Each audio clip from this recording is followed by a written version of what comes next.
Good afternoon, ladies and gentlemen. Thank you all for being here. Per the Pontiac City Charter, we do need a member of the either mayor or deputy mayor to begin an official meeting of the Pontiac City Council. So as soon as we have one of those two individuals, we'll call to order and blaze away.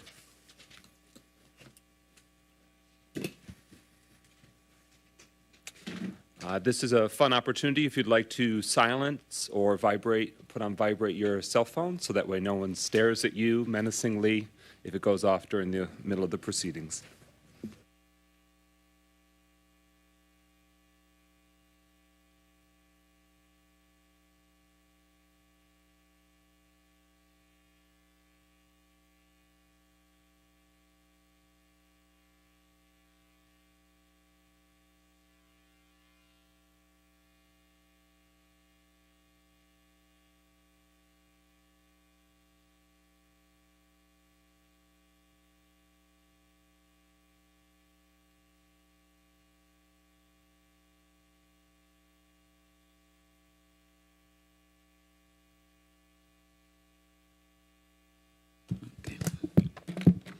Let's bow our heads. Heavenly Father, we thank you as we come in preparation for this City Council meeting. We ask your blessings upon this meeting, your blessings upon the day, all of the decisions that to be made. We pray that you would give the council the wisdom, knowledge, and understanding to be able to make these decisions according to your will. We ask your blessings over our city. We ask your blessings over the administration.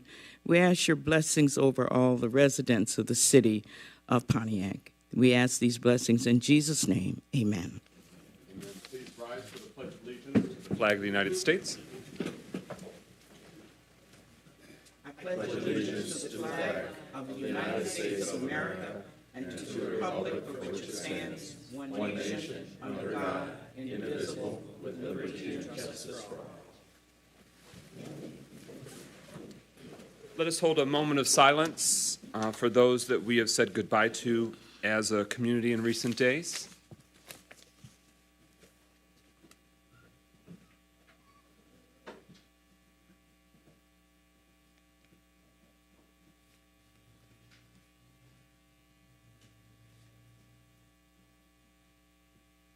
Thank you. Roll call of City Council members. Clerk Doyle. Carrington. Present. Goodman. James. Here. McGinnis. Present. Nicholson. Here. Parker. Rutherford. Present. Mr. President, you have a quorum. All right, quorum being established, we do presently not have Council Member Parker, so if we could have a motion to excuse him for personal reasons. Support. It's been moved by Councilman Rutherford, seconded by Pro Tem Carrington, that we excuse Councilman Parker for personal reasons. And of course, we hope he may be able to join us ultimately through the proceedings. Here, no further discussion. Roll call on the motion to excuse Councilman Parker for personal reasons. Clerk Doyle. Carrington. Yes. Goodman. Yes. James. Yes. McGinnis. Yes. Nicholson. Yes. Rutherford. Yes. 6 yeas, no nays. That motion carries. We are now at the motion to approve the agenda. Is there such a motion? So moved. Support. It's been moved by Councilman Rutherford, seconded by Councilman Goodman, that we proceed this afternoon's agenda. I first just want to point out, this is an unusual opportunity. Hopefully it works for many of your schedules, that we have a 12 o'clock noon meeting. Usually we are every Tuesday at 6 p.m., but as we voted about a month ago and have tried to make repeated reminders in the weeks leading up to this meeting, that we needed to facilitate participating in the Michigan Municipal League Conference. Many cities and townships around Michigan participate in that conference, as does the Pontiac City Council, and we want to make sure that we're able to juggle both of them and not have to fall on having the quorum and having the meeting as required by the city charter. So with that, is there any motion or any amendments to change the agenda? There's been a request from the administration that we modify number 19. Right now, it's a resolution to go into closed session to consider and discuss a matter of pending litigation. The amendment they would seek is to say that it would be a resolution to go into closed session to discuss a matter of pending litigation, Kyles v. City of Pontiac et al., U.S. Eastern District of Michigan, with a case number, and to discuss a written legal memorandum from the city's legal counsel. Is there such a motion to amend the agenda? Support. It's been moved by Councilman Rutherford, seconded by Pro Tem Carrington. So that's the amendment before us. Any discussion? So long story short, we just want to maximize while we have to go into closed session, discuss lawsuits against the city of Pontiac, to also discuss other prospective or pending litigation and legal opinions that the city attorney is providing the city council. All right, hearing no further discussion, roll call and adoption of that motion to amend the agenda. Clerk Doyle. Yes. McGinnis, Yes. Nicholson, Yes. Rutherford, Yes. Carrington, Yes. Goodman. Yes. 6 yeas, no nays. That motion carries. The amendment has passed, and so it's now part of the agenda as amended before us. Are there any other amendments, discussions, clarifications? Hearing nothing further, roll call on adoption of our agenda this afternoon as amended. Clerk Doyle. Goodman, Yes. James, Yes. McGinnis, Yes. Nicholson, Yes. Rutherford, Yes. Carrington. Yes. 6 yeas, no nays. That motion carries. The agenda is adopted and approved, and will proceed accordingly. Is there a motion to approve the consent agenda? Support. It's been moved by Councilman Rutherford, seconded by Pro Tem Carrington. So the consent agenda is our opportunity to try and handle things that aren't necessarily a matter of contention or debate, to do it efficiently. I'm going to list the items that are in this afternoon's consent agenda. If the consent agenda is approved, all of these items are approved in one fell swoop. First is last week's City Council meeting minutes. Also last week's October 12th Finance and Personnel Subcommittee meeting minutes.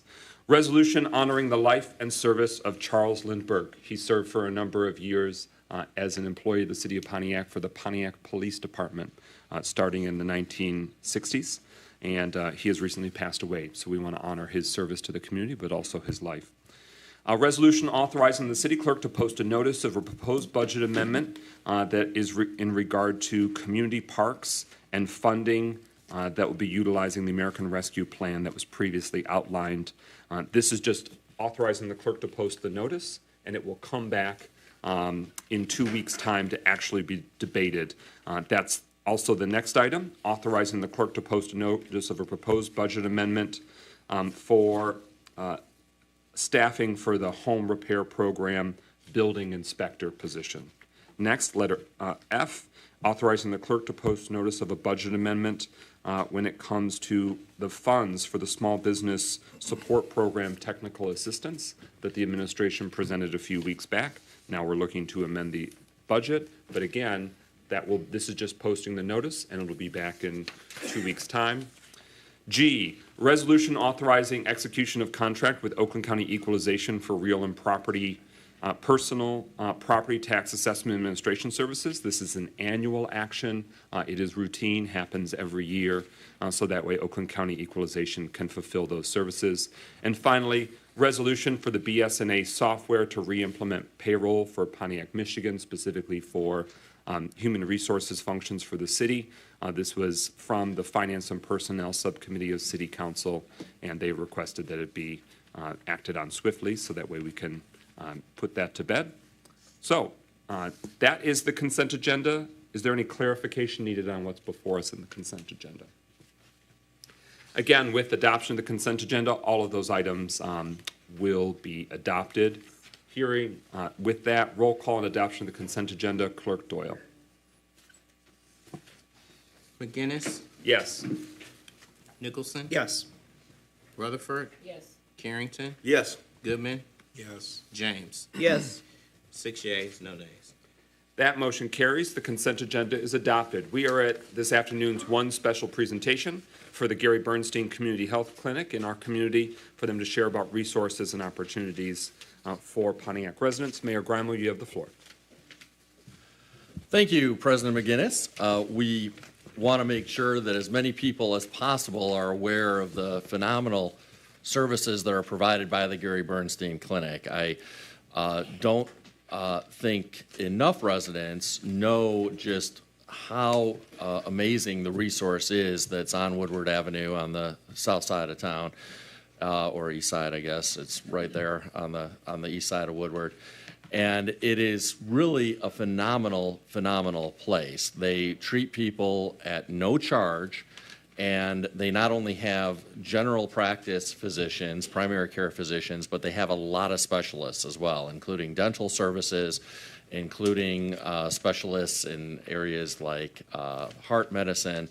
And so it really is a remarkable opportunity for uninsured and underinsured residents of our community to get the needed medical treatment that they need and deserve.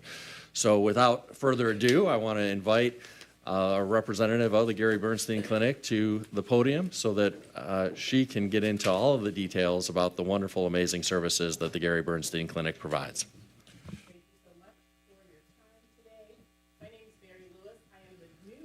Excuse me, Mary, just make sure, turn your microphone on so that way the online viewer, there you go. Thank you. I am the new Chief Executive Officer of the Gary Bernstein Community Health Clinic.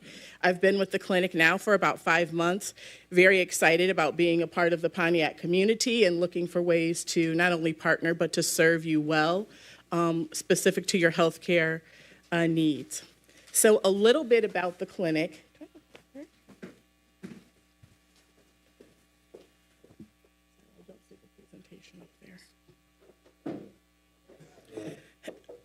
I'll start with a story. We've been delivering health care for the last 20 years. Dr. Gary Bernstein was one out of 2,000 physicians to receive a letter about serving the homeless in Pontiac specifically. And out of all of those letters that went out, Dr. Gary Bernstein was the only physician who answered the call. And he literally began seeing patients in a closet right here in Pontiac on the corner of University and Woodward. He was so moved by the idea that everyone has the right to exceptional health care, regardless of their ability to pay for it, that he left his successful cardiology practice to begin working toward establishing a free clinic. Unfortunately, 6 months into that journey, Dr. Bernstein passed away from cancer. However, there were a number of individuals who came together to make sure that his vision came to fruition. And here we are today, 20 years later, living out that legacy and very proud to be leading the charge in doing so. So at the Bernstein Clinic, we do provide medical, dental, and pharmacy services to underinsured, uninsured residents. Our playground, so to speak, is the entire state of Michigan, but Pontiac is home.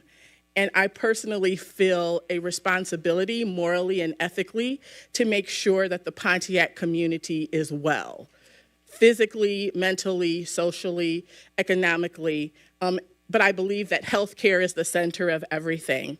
So at the Bernstein Clinic, we offer primary care services, cardiology, pulmonology, rheumatology, all of the allergies that you can think of. We pretty much offer at the Bernstein Clinic. If we don't, it is our mission to add on those specialties. Because at the end of the day, we believe in a one-stop shop integrated approach. I'll give an example. When I need to go to the doctor, I sign a PTO request form, and I'm paid for the day, right? But when our patients come into the clinic, that is rent, that is food, that is their children's clothes, shoes, whatever it is that that patient may need to live life. And so we want to make sure that a patient who has been diagnosed with diabetes can see Dr. Weitzman for their diabetic care. They can see Dr. Gold for their foot exam. They can see Dr. Jacques for their eye exam. And they can see Dr. Schwedel for their dental exam all in one day. Right? Our goal is to reduce barriers and to increase access in an equitable way so that the city of Pontiac specifically thrives, which is my mission, as well as the state of Michigan. We are located on the corner of Rayburn and Woodward at 45580 Woodward. If you have questions I will be around after the meeting. I have cards. Please come and tour the clinic. We do have an open house as I close on October 20th, Monday, October 20th from 4:30 to 7. And we like to invite you all to attend that open house to learn more about the clinic. Thanks so much for your time. Thank you. Council, any questions concerning that presentation? Councilman Goodman. Well, it's less questions and more comments. I mean, I have visited the clinic a couple of times already, and it's a amazing resource that's in our community. I am extremely grateful that its home is in Pontiac. It has done a lot of good for personally my family as well. So I can only say good things about the clinic. I'm very happy that you came to council today to present and bring it to everyone's attention, because I do think that more people in the community do need to know about the clinic to be able to fully take advantage of its resources and, again, hopefully give it the attention both from the people who need it and the people who should be supporting it. So thank you so much for coming out. Thank you for your support. Any further discussion, questions? On behalf of the 61,000 people of Pontiac, Michigan, thank you and bless you for the important work that the clinic does, and continue to engage with our city government in terms of opportunities to partner, amplify services, and thank you for your time today. Wonderful. Thank you. Thank you. We are now at subcommittee reports. Once a month, we provide a verbal update to the monthly meetings and work that's done by the city council in 7 different issue areas. And this is our time to update our colleagues and the community about some of the research, review, and work being done by the respective committees. We turn now to communications, engagement, and operations, and the subcommittee chair is Councilman Goodman. Thank you. Good afternoon, everyone. So the updates that I have from the Communications Committee is that Communications is working with DPW to identify some locations and materials to have some signs for the gateways of our city. In addition to that, Communications and Cable are finalizing the next video for the parking program, which will go over, paying for parking with the kiosk downtown. That way the community knows about that. The RFQ for the quarterly newsletter is almost complete. From Cable, all of the computer software is being updated, which includes the billboard in the lobby. To update that as well, just to make it work and look better for aesthetic purposes. And then also the cable department is researching the potential for a Pontiac cable channel to be accessed via app on Apple, Android, and Roku TV. IT has been working on Wi-Fi for the city to make sure that we are up to date and working the best that we can. In terms of our technology capacity, as well as trying to get new internet and Wi-Fi infrastructure for City Hall that's needed, as well as the 50th District Court. Thank you, Councilman Goodman. I'm Councilman McGinnis. I serve as the subcommittee chair for Economic Development, Housing, and Planning. We had our meeting on the first Monday of the month. Unless there's a conflict with a holiday and the building is closed, we meet the first Monday of every month. So the next meeting is the first Monday in November, 9 a.m. here in the City Hall at the Council Conference Chambers. One really noteworthy information update that the City Council received at our most recent subcommittee is that this council and this city government is really prioritized investing in code enforcement to see that our neighborhoods and our corridors receive the attention and enforcement that all residents and businesses need and deserve. And so this year, so far, in 2023, some statistics for you, some figures on how they've been doing. This is the highest level of staffing that code enforcement has had in years, and that's in part because of American Rescue Plan resources that we've prioritized, the budgetary and hiring decisions we've made. So in 2023, there have been 13,202 code violations acted upon, which is a really staggering number and astronomically higher than it has been in years. This year so far, they've also conducted 5,179 rental inspections. So we have apartments and other rental properties. Each one of those units on a consistent basis must be inspected for safety and well-being and code compliance for the well-being of Pontiac residents. There have also this year been over 1,500 grass violations issued, where they're notifying residents and businesses that the city code says that grass cannot be higher than 8 inches, and then in extreme instances, having local contractors cut that grass and then bill those property owners in extreme circumstances. We want to avoid that, so for everyone listening, please, this season and all year round, the next year, spring will be here, God willing, very soon, and the grass will keep growing. So we want to make sure that all businesses, residents, be it vacant land or where there's a structure, those are codes that are very important. During that meeting, we also reviewed what's recently come before the Planning Commission, the Zoning Board of Appeals, and the Historic District Commission, and what's coming up as well. You can find the minutes for that subcommittee meeting. They were adopted at last week's City Council meeting. And for the sake of time, I will leave it there, and I'll give the floor to Councilwoman Rutherford, who is the subcommittee chair for Facilities and Property. Good afternoon. We did not have a meeting on September the 22nd. However, what we would have been discussing, and we'll be discussing this month, is the city-owned real estate disposition policy, the Kenneth Rofield landfill property, and also the public work facility search status. So those will be the things we'll be discussing on our upcoming meeting. Thank you.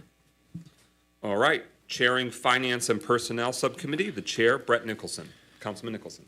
Our meeting was on Thursday, the 12th. We meet every second Thursday of the month at 2 p.m. here in the conference room for City Council. We commonly have updates from Finance and the Personnel Department, but we did also start this last meeting with a Community Development Block Grant update from Director Borngasser in our Philanthropy Department. She did give us a great update that the city is now well within its spending requirement. We have a requirement to spend a certain amount of years back in our Community Development Block Grant budget. And now with a bill that has just been received for sidewalks, that will put us within that threshold, which now gets us back in line to take back that funding and spending opportunity from the county. That will also put more money back in our pocket to be able to put more money toward those programs. So that's a huge opportunity that's on the brink.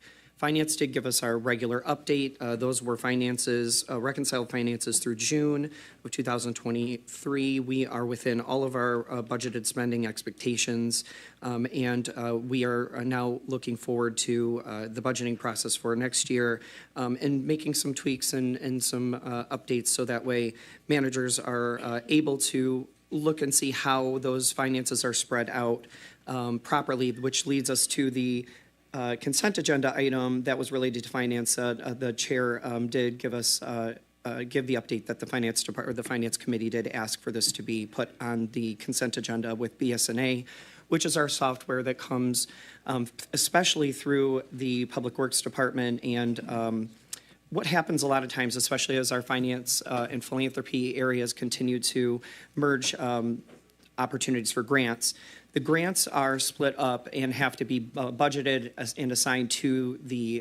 to each employee who works on those programs or where those finances are spread out through. It becomes very difficult when we have 13 grants that are assigned to one particular person. So it's a lot of work for a finance director to sit and sort of take each percentage and assign those things out. The BSNA program does allow for a piece of software that will interact directly with our payroll provider. The city had this software in the past. However, prior to this administration, that software was foregone in contract updates. So we are looking to re-implement that. There's some training now that we have a good number of new finance folks. So that is what that contract is to cover. And then other than that, we did have an update from our personnel department, specifically the deputy mayor. We have interviews now for the new HR director next week with some great candidates, some really fantastically qualified folks, and we'll go through that individual and at the next council meeting when we make that decision to offer them a position. Excellent. Thank you very much. Leading the Law and the Courts Subcommittee, Councilman William Parker Jr. Thank you, Brother President. And first, let me apologize for my lateness today. The Law and Courts met on the 25th of September. We basically covered the issues from the 50th Court District, some of the issues from code enforcement, and any of the legal administrative issues that we have. From the 50th Court District, they continued to deal with staffing issues and having enough clerks to provide these needed services that are needed. They're hiring some, and as they hire some leave, so that continues to be an issue for them. We continue to try to address some of the physical plant issues that they continue to have, particularly the HVAC issues as they move into the cool season. And so I know DPW is addressing some of those issues. We have repaired the back stairwell and trying to make sure that that is done up to code so that as people come out, there is no issues with that.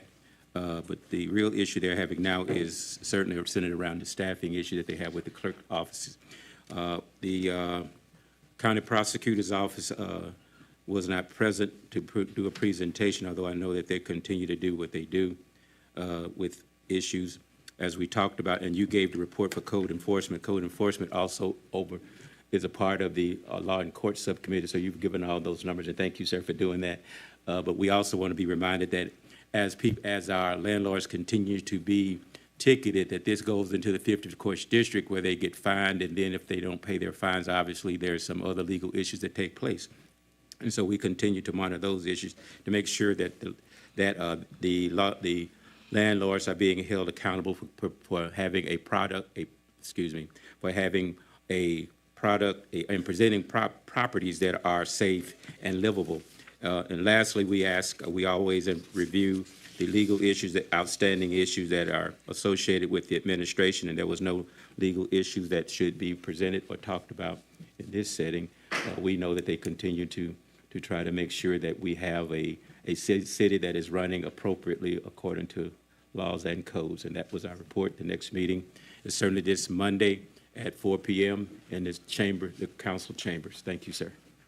Thank you. Leading the Parks, Recreation, and Public Works Subcommittee, Councilwoman Kathleen James. Yes, our meeting took place on Monday, September 25th. The planning manager, Mark Yandrick, gave an update on the planning guidelines for holding larger events in city parks. That planning ordinance is currently being totally revamped and will be presented at a future meeting. No report was given for the Maddie McKinney Hatchett Park renovation project. We did not get a report from the Pontiac Community Foundation on that. Hawthorne Park, the approval with Oakland County that was approved at our October 3rd meeting.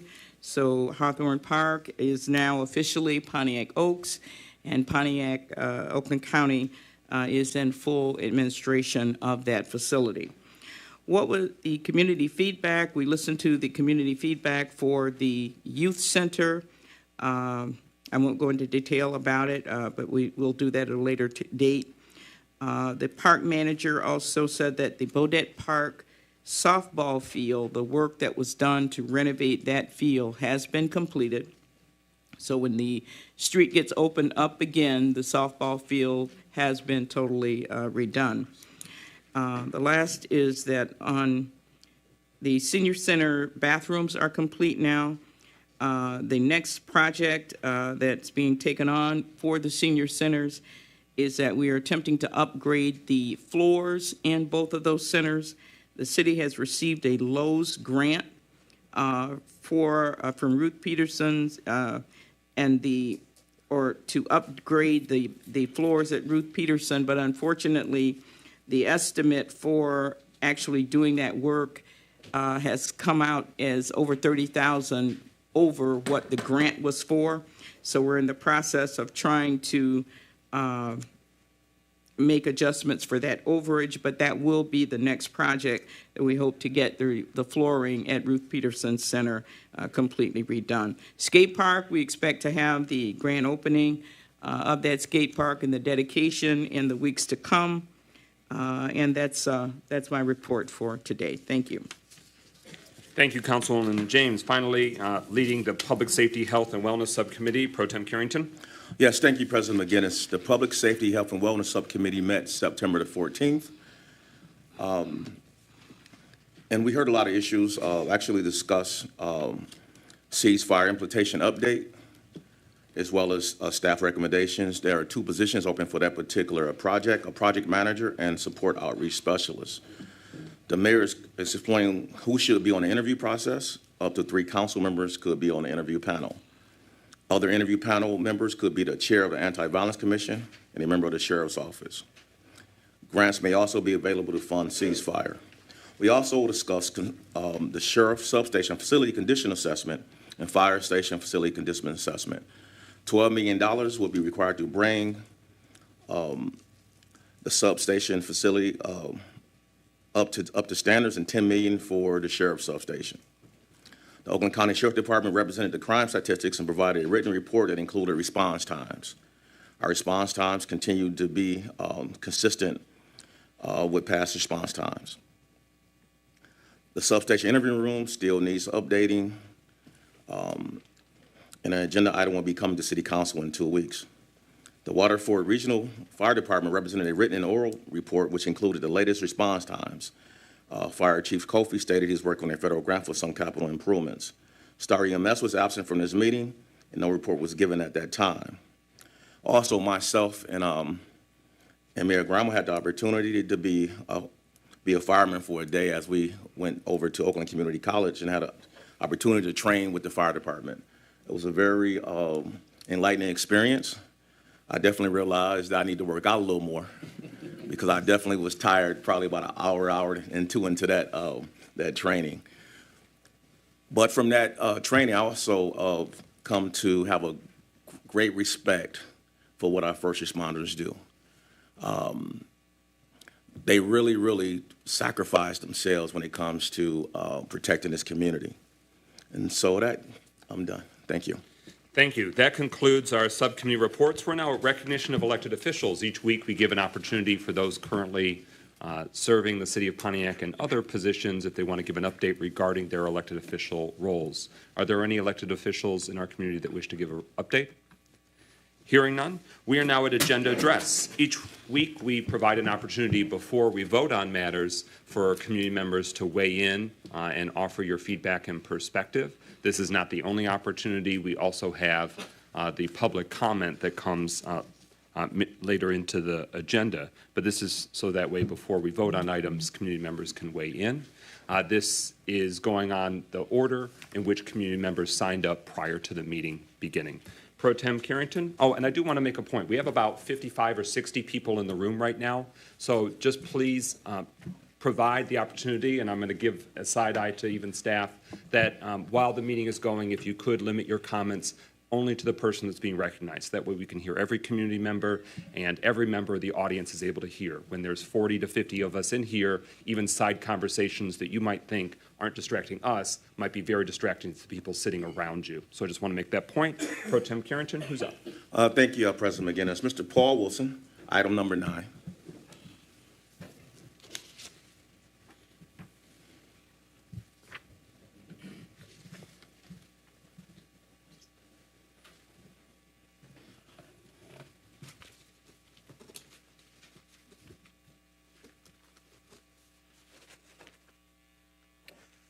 Good morning.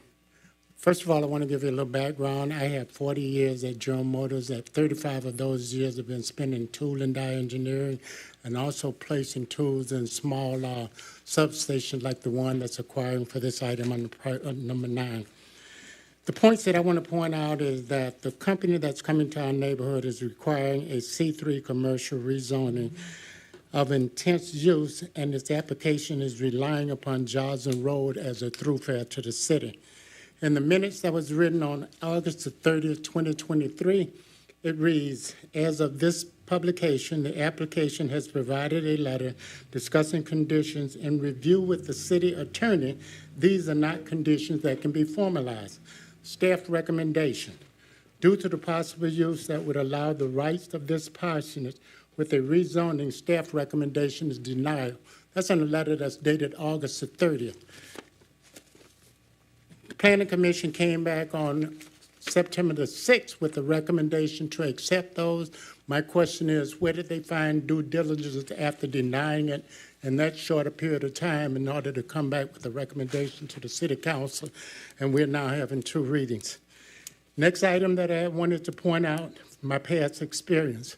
I had the opportunity to go and visit the site with the mayor, and in visiting the site with the mayor, there are a number of items that was in question that I had. Number one is the hiring process, where it states that there would be immediate opening. In order to work in some of these positions that are listed here, you must either be an EIT or an apprentice. EIT program is 8 years, apprentice program is 4 years, and you also must have 2 years of college degree in order to work in those areas. Last item that I wanted to point out, I have a petition with 141 people that signed not wanting this rezoning up in our potential. One of those persons, Mr. Chair, is your father. Thank you, sir. Ms. Erlene Dow.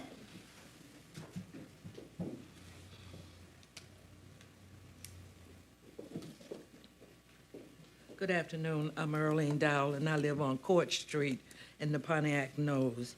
I'm here to voice why I do not feel the rezoning of the Mark Twain site. I don't have enough information to why they want to rezone that and bring that factory into Pontiac. Secondly, they want to open up Joslyn Street. They have told us that it wouldn't completely be open up. But when I read some of the information that was given, it says that it will be open up. It will be 2 ways. And Joslyn is part of the Pontiac Nose with residential area for individuals. We have special need children in that area. And we do not want trucks coming through daily for that business in our community. Thirdly, to keep our area residential and put more effort in keeping residents. We've had people, when they've heard about this, when they just heard about it, and this has been going on for a while, those that don't want it and it comes, they're threatening to move out the neighborhood. We don't need that. We need people to stay here in Pontiac and be part of Pontiac. And we don't need business to come in and be here for a short period of time and outgrow that area and then move on. We want our residents to stay here. We need people in Pontiac. It's not just a business. Why couldn't we open up, why couldn't they go to Glenwood? It's already That does zoned. conclude your time. Ms. Francis Folks.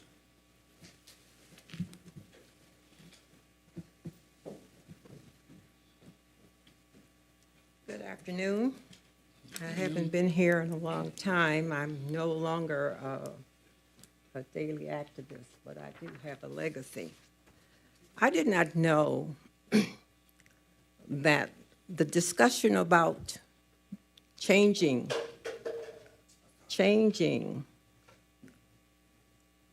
the area that we live in was in the hands of people who have paid for the property. Did they pay for the property? I've been busy since I was here yesterday. We have what's going on when I went and took a walk and talked. You're going to have an exodus. We are seniors in that community. We try to live contently in that community. And when I asked, did you know about it? Where was the transparency? Why weren't we included before you made a move?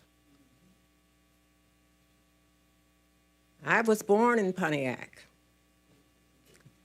And I know that we have struggled all these years to get this city wholesome. The people I talk to who want to move, they don't want to hear all the noise that can Order come. in the chambers. The citizen has the floor. Order in the chambers. I've paused your time. Yeah. Please continue. These are, yes, it's an opportunity, but corporate America and Wall Street have the opportunity. Now you want to shake up the neighborhood.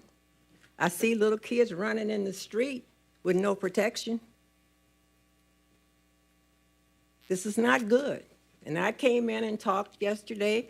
I said, I'm not happy with this. We've had a lot of changes in Pontiac and in the homes that we live in and in the neighborhood that we keep and then to the people that we support. I don't have time to tell you how many people didn't make it in Pontiac with their ideas when they came all the way through the suburbs. I took care of all of that. I shut it down. Now I'm going to go and talk to my neighbors even more. Do you want to stay or do you want to go? That does conclude your time. Thank you, Ms. Folks. Mr. Carlton Jones, item 10, 11, and 12.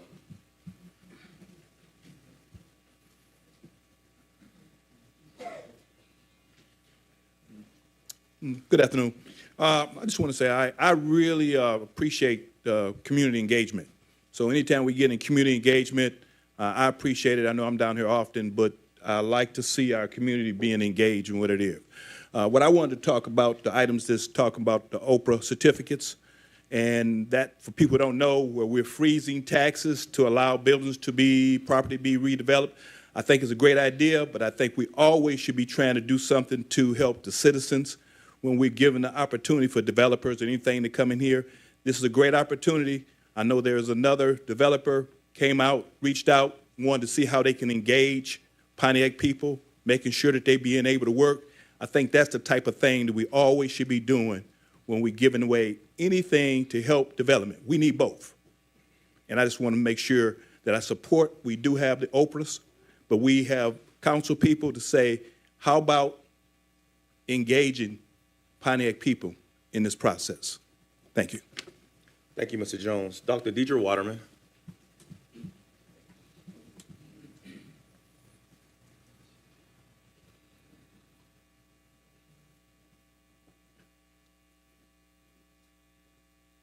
I'll pick up from Mr. Jones's comments.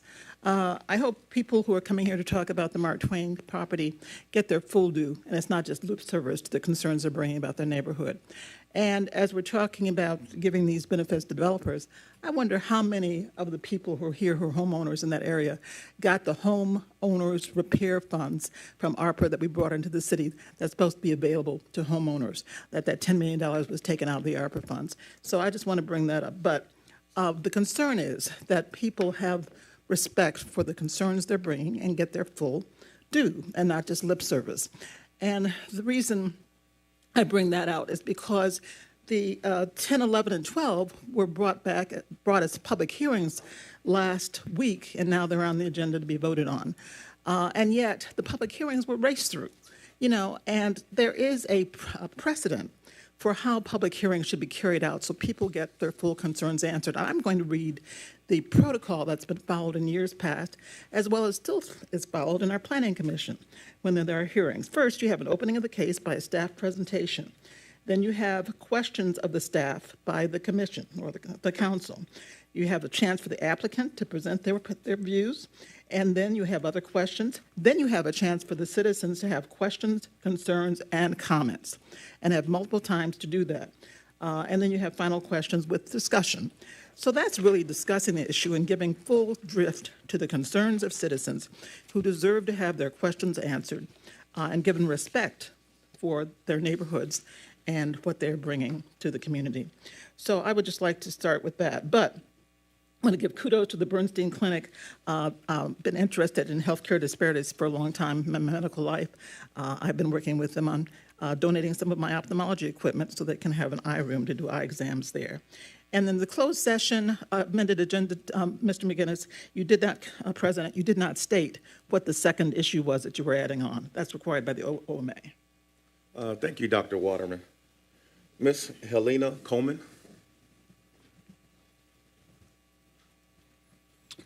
As Ms. Coleman is walking to the podium to answer that question briefly, the motion that amended the agenda adds a second item so that the City Council can review a legal opinion, a written legal opinion from the city attorney is the second item. But we will read that resolution when we vote on moving into closed session. You have the floor. Yes, I'm Helena Coleman. I live in the Pontiac Knolls also, and I want to state that we do not want a factory in our residential area. This is a residential area. It is not a manufacturing area, and we want to keep it as a residential area. And we were all surprised that this had come about, and we do not want a factory in our community. Thank you for listening. Thank you, Ms. Coleman. Ms. Renee Beckley.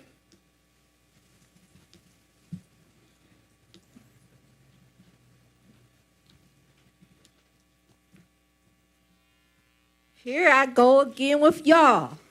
First was the Glenwood Plaza. Now you done skipped a block away, and now you have Mark Twain School. We don't want the projects, okay? You understand? We ask for stuff. You don't give us stuff. Community center, daycare, nursery, homework center for kids. You see where I'm going? Think on that line. We don't want a factory. People, they're senior citizens. There's little kids there that got to get up to go to school. I work 10 hours, 4 days a week. I want to be here, dot, dot, chop, boom, boom, boom, whatever that sound. Nobody, there's a house here, north, west, east, south, north and south, whichever way you want to go, all around there, right across the street. Are y'all crazy? Or the planning commission, are you crazy? There is no room for that. You have all these industrial parks. If there's one in Auburn Hills, the border of Pontiac, right there by Taco Bell. There's one over here on Auburn. But you're going to put that in the middle of the neighborhood. I think there's some on the north side. Perry Street. You can always find something on Perry Street. All this GM could cut you a deal. You might have to lease from them, but they cut you a deal. There is no place for a machine shop. None whatsoever. And then you go sneak something in. William, you didn't say a doggone thing. And don't say you did, because you did not. No letter, no newsletter, nothing. No announcement, nothing. I'm the precinct delegate over there. I did not know. So quit trying to sneak in stuff. I think this is some kind of ring that's going on from Tim all the way down, that y'all get these contractors, y'all get greased up with your hands in the pockets and everything. This is just my assumption. And I just think something's going on here, because this is like the second time with this kind of stuff. And I'm tired. We're tired. We don't want it. Thank you, Ms. Beckley. Ms. Darlene Clark.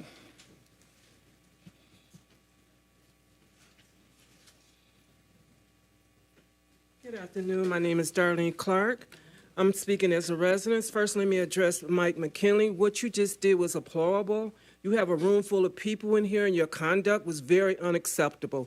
When a person is speaking, your job is to listen, not to react or show emotion. I also understand that these people, when they talk about Mark Twain, there's 40% people here in the city of Pontiac that's homeowners. 40%.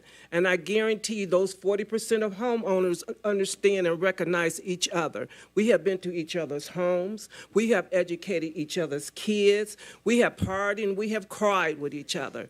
Now that in the hills where Mark Twain is located has always been a school. To rezone that into a territory where these senior citizens have families and friends. I actually have an auntie who lives right down the street from the school. Order in the chambers. The citizen has the floor. If you have conversations, the hallway is waiting. Is she happy about this? No. When her children come over, her dream, and like all the other dreams, was to have kids to go to that neighborhood for a little rec center that was promised from our mayor from the beginning that he would put a temporary station there. It has not happened. Now, if you people who come here, the council, and I say this sincerely to your face for the public to hear, you are out-of-staters. You only been here a short period of time. You are young. You are newcomer to the investment world. You have not yet come where these people have came to. You will never get to where they are.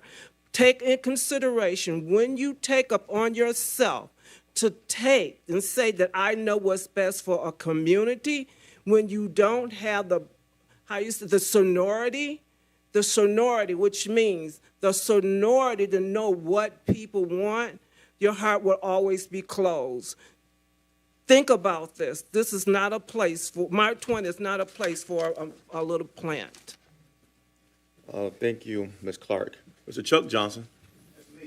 And before Mr. Johnson starts speaking, my name is not McKinley, it's McGinnis. But setting that aside, yes, my face will not be able to hide if anyone in any capacity in this room brazenly and blatantly makes accusations that are baseless, false, slanderous, blasphemous. My face will probably demonstrate that, but I'll still work to bridle my tongue regardless. Mr. Johnson, you have the floor. Thank you very much, and good afternoon, ladies and gentlemen. I want to first acknowledge Ms. Fran Folks here. She came on as an advocate along the same time that I did, years and years and years ago, and she's been a anchor in our city. And she knows what she's talking about. She's firm about what she's talking about, and I agree with her 100%. My wife ran me out of the house this morning with a broom and told me if I didn't speak on this subject that I wasn't going to have fried corn and pork chops tonight. So, of course, I'm going to say, my wife and I once lived at 249 Victory Drive. We lived there for quite a few years. And I know what the folk in that neighborhood is referencing as they relate to the situation that's at hand.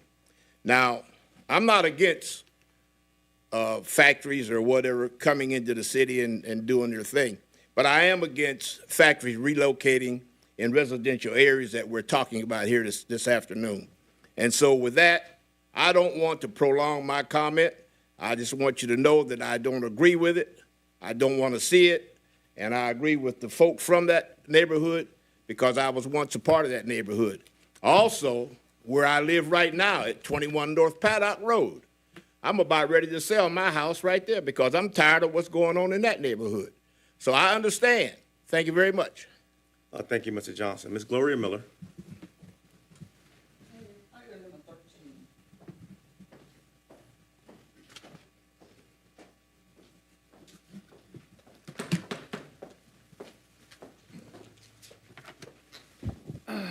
I want to start with item number 13. I noticed that you have attached a resolution here in regards to the flock system with United Shores. And I was here when you guys turned that down. I'm just getting you head up. Don't do it. Police monitoring us enough in the city for our young people. Don't do it. This is another example how they're going behind your back, bringing it back, and putting the flock system out there for United Shores. They came down here a couple of weeks ago. The council voted they didn't want it, but they bring it back again. So let me say something to you guys. Ms. Folks, I know you. That's right. You still here. We don't never go away. We don't die. We just multiply. And you know what? There's many of you in this community I respect utmost. We may not always agree on everything, but baby, you got action. And I like to say I'm gonna do what you need to do. Because so when I get done, hopefully somebody come along and tell the people the truth too. You're doing a great job. Let me tell you something. When you don't work for yourself. I keep telling them that. I've been telling them ever since I've been coming down here for 2 years. When I was on the council, I took everything to my constituent. Because you know what? I respect them. I know almost everybody in this room. I grew up here. These are my people. I'm not going to do no wrong because you got to live with them. This project, bringing this clock back, I hope you guys don't vote for it. I also want to mention about in the nose, I commend you. Councilman Parker, you bring anything to Emerson like this, my people going to be here. Because we don't want this stuff. You guys are not listening to us. You're doing what you want to do. You don't work for yourself. And yes, at the end of your closing comment, you're going to trash me. I don't care about that. I done put the work in. I know what I did for this community. I ain't never took a bribe, never took any money. Only work for the people. And you guys got to start listening. The people say no. Thank you, Ms. Miller. That concludes our agenda address. All right, concluding agenda address, we move to the next item, number 9 on the agenda. This is a resolution to approve the first reading of an ordinance to amend Appendix B of the Municipal Code of the City of Pontiac. It amends Article 2, Section 2.103, zoning map, to change the zoning classification for a specific parcel on the north side of Gale Street between Joslyn and Vernon Drive, subject to the agreed-upon conditions. This is 729 Linda Vista, the former Mark Twain School. So, any rezoning request? Order in the chambers. Order in the chambers.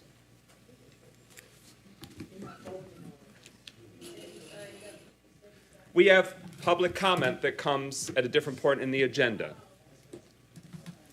So, this is regarding 729 Linda Vista, the former Mark Twain School. This is a first reading. Any rezoning request requires 2 readings before the City Council. So there will be no vote on whether it's rezoned or not. This is a vote to say it's been read for a first time. And any property owner, anyone can apply for property rezoning for any potential proposed use.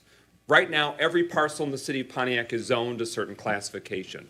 And you are, because of that zoning, able to use the property for X number of purposes. So if you wanted to use it for something that's not currently permitted, you would need to get it rezoned.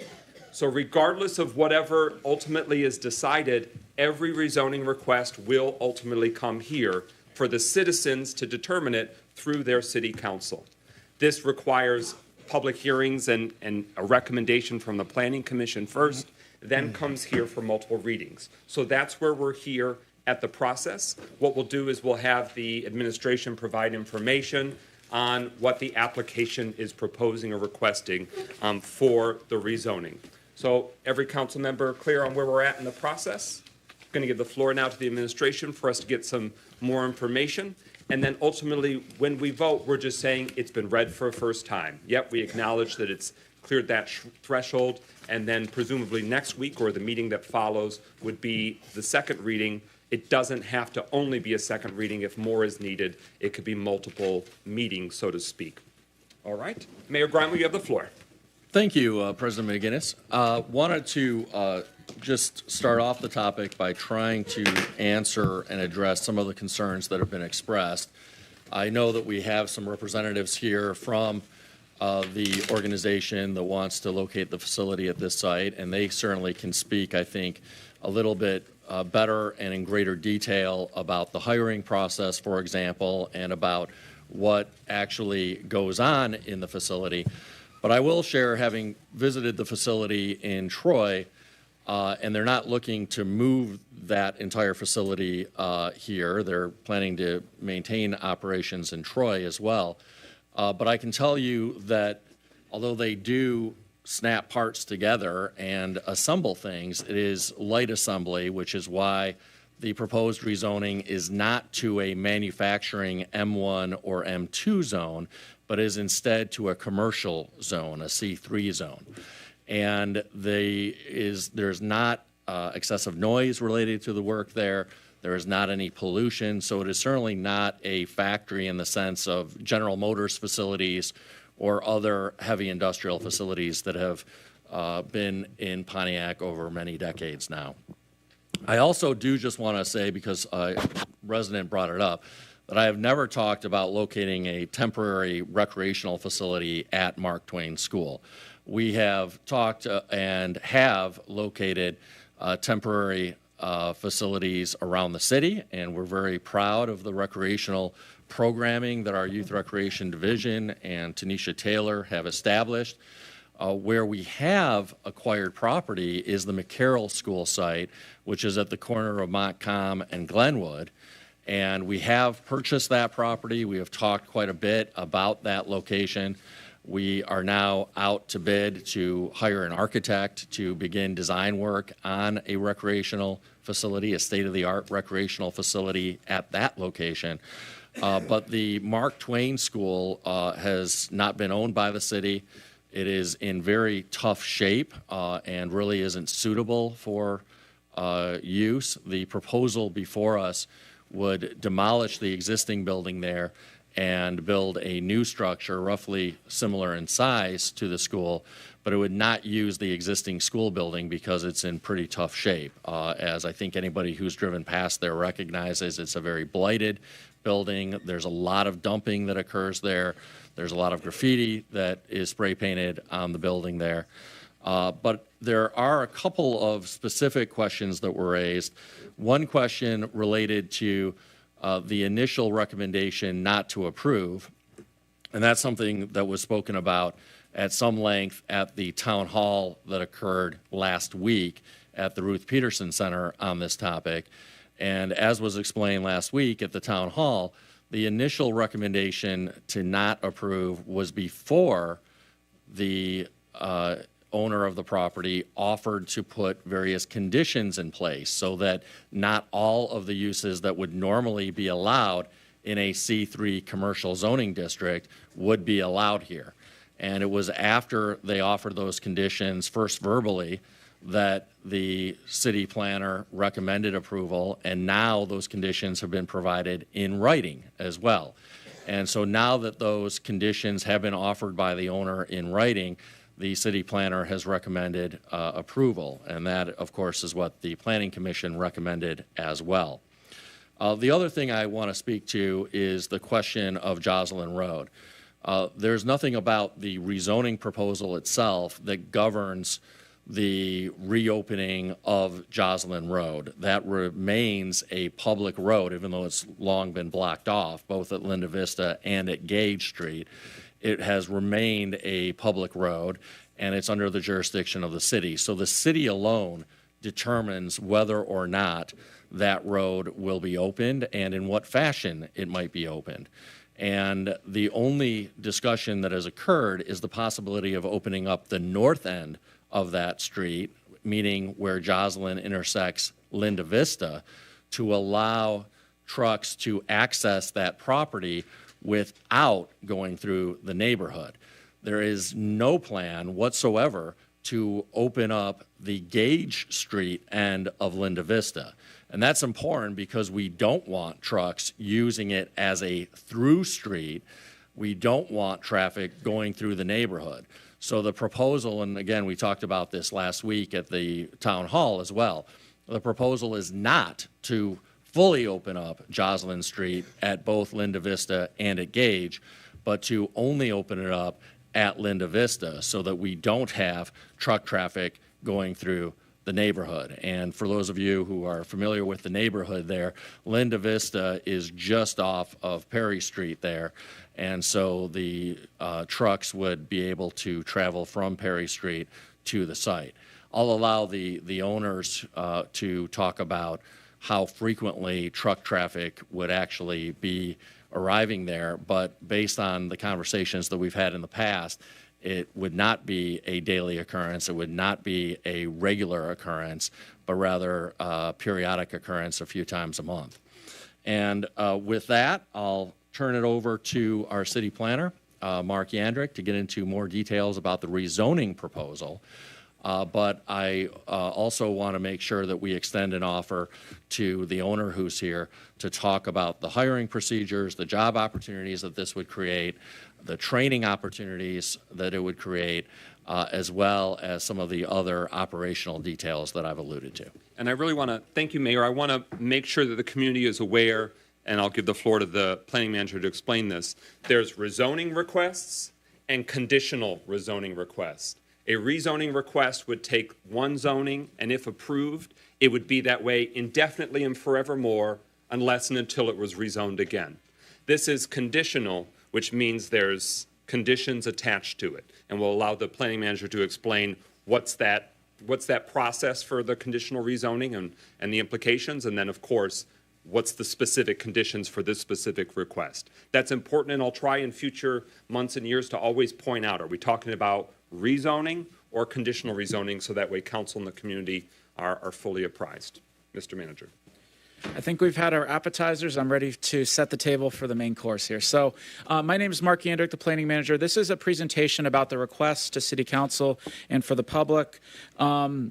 And just to understand the application at hand and the analysis from staff and Planning Commission that is being presented to City Council for the first time tonight. So the application is ZMA 23011. It is a conditional rezoning at 729 Linda Vista. The applicant is Michelle D'Souza from the A Corp LLC, and the proposed use is parts assembly and light manufacturing. The zoning district is to rezone from R1 to C3, which is corridor commercial, and it is 9.46 acres. So this is the process on the screen right now. It went for a Planning Commission informational session on August 3rd. There was a public hearing, and there was a notice in the Oakland Press. There was also a mailing to everyone who lives with or owns property within 300 feet of the school. And so that public hearing was held on September 6th.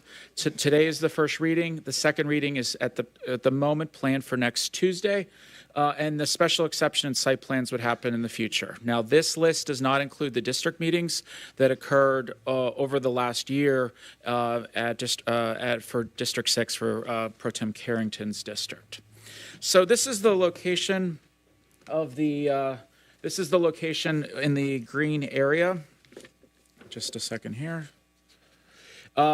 Showing the zoning district, it's currently R1. As you can see, there is R1 single-family zoning on many sides of this.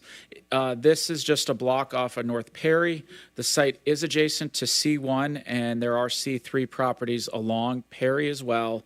To the southwest of Joslin, those are R2 properties which allow for duplexes. So this is contiguous to commercial areas, and I think that's an important part of this analysis as you go forward. This is a site map just showing the current site.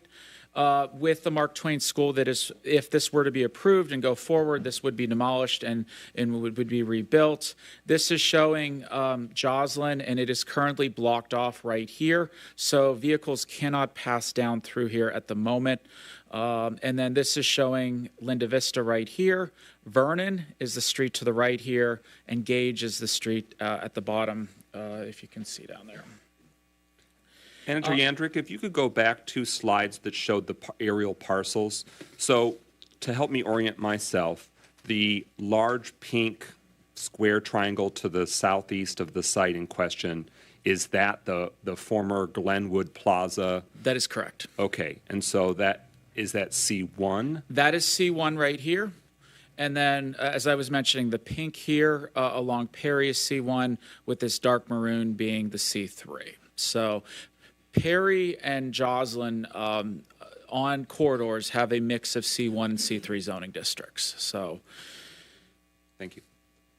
And then, just as reference, this is the industrial zone property for the former GM or current GM plan. Excuse me. And across University Drive, north of the Clinton River and the M59, there's orange of various shades. Is that M1 or M, different manufacturing zoning, or what's the? Yeah. So on University, so this is Featherstone right here. This is M1. This is industrial. There's pink for C1, which is neighborhood commercial. This orange is actually R3, which is multifamily residential, and there's actually some swaths of R4, which is the tall buildings for residential. So. Is it the pink land then that's also just north of the river there? There is a small old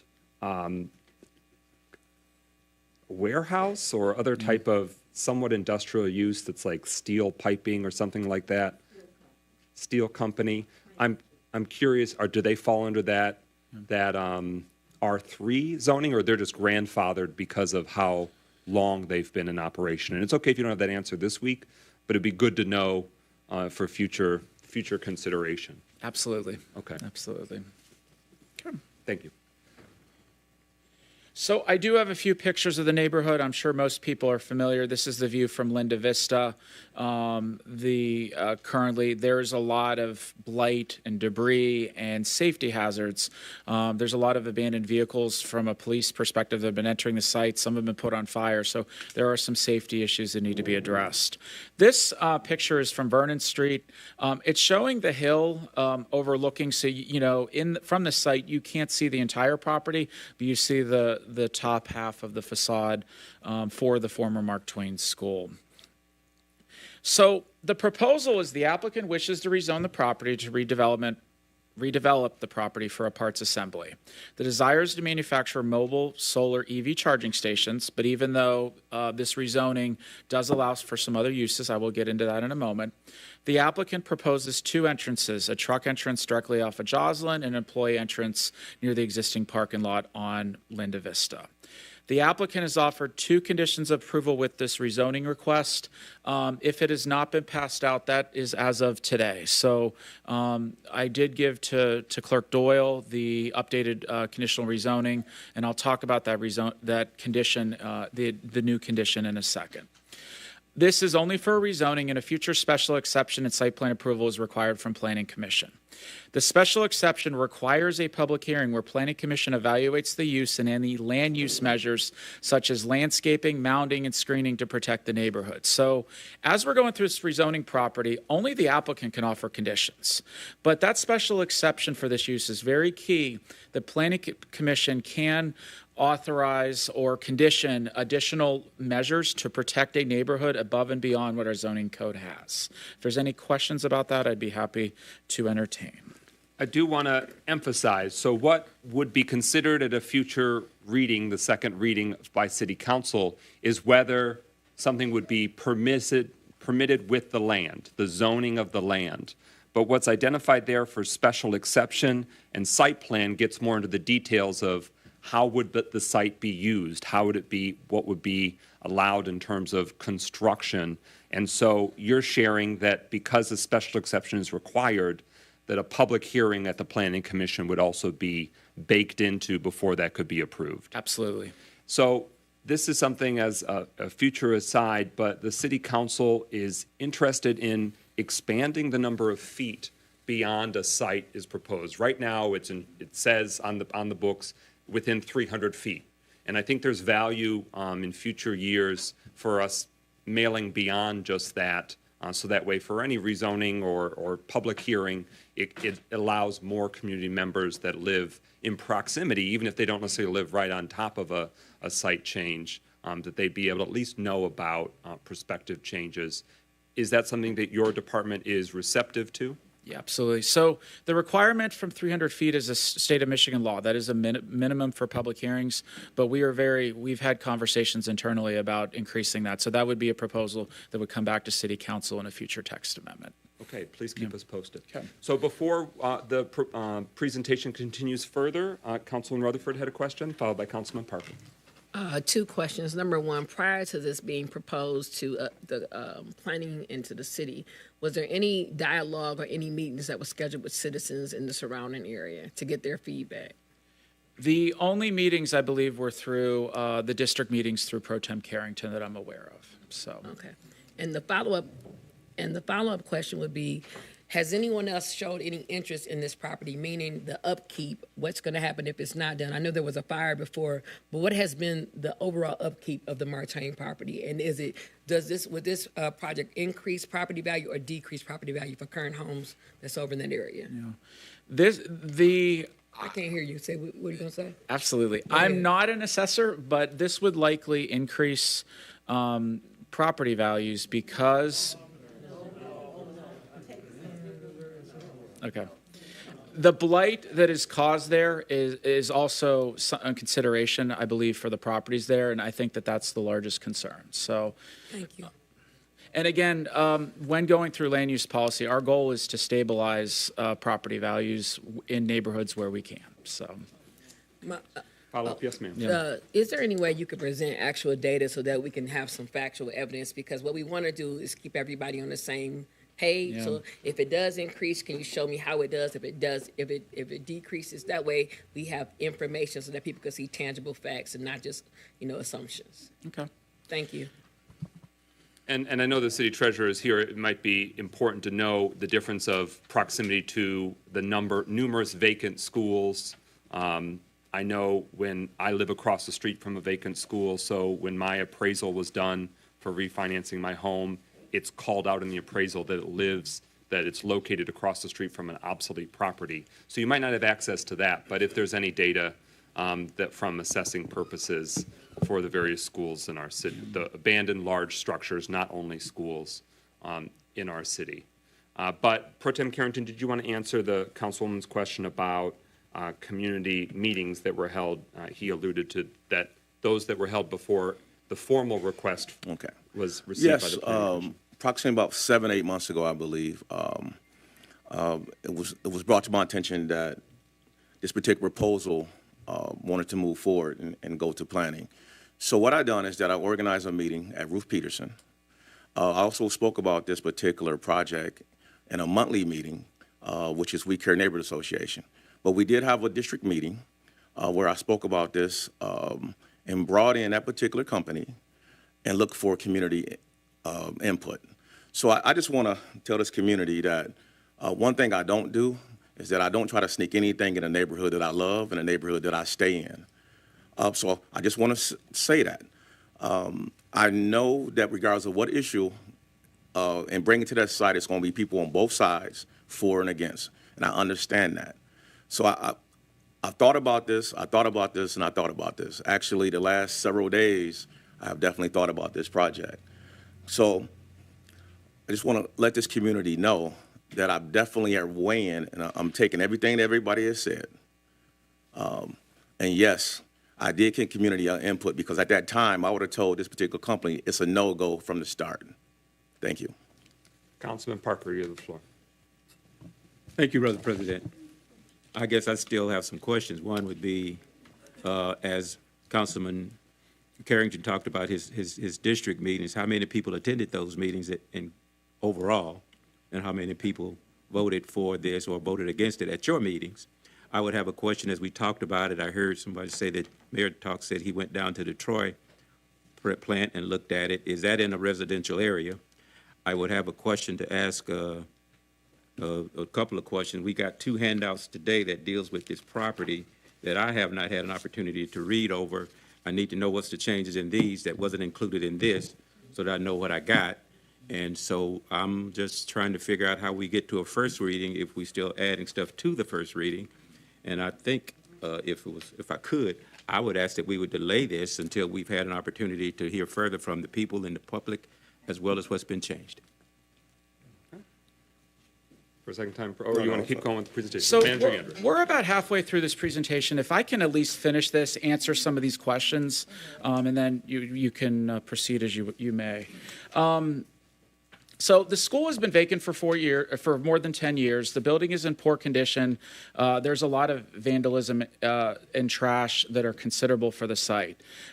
Staff is acknowledging that C3 is an unusual rezoning request, but the applicant's proposal aims to add jobs and provide trading and wants the use to be integrated into the neighborhood. Part of this is from a land use perspective, and they are exploring ideas and they're open to ideas they've presented to staff to ensure that this integrates with the neighborhood. Any parts assembly or light manufacturing production involving batteries and any other toxic materials are not considered light industrial and are not permitted in the C3 zoning district.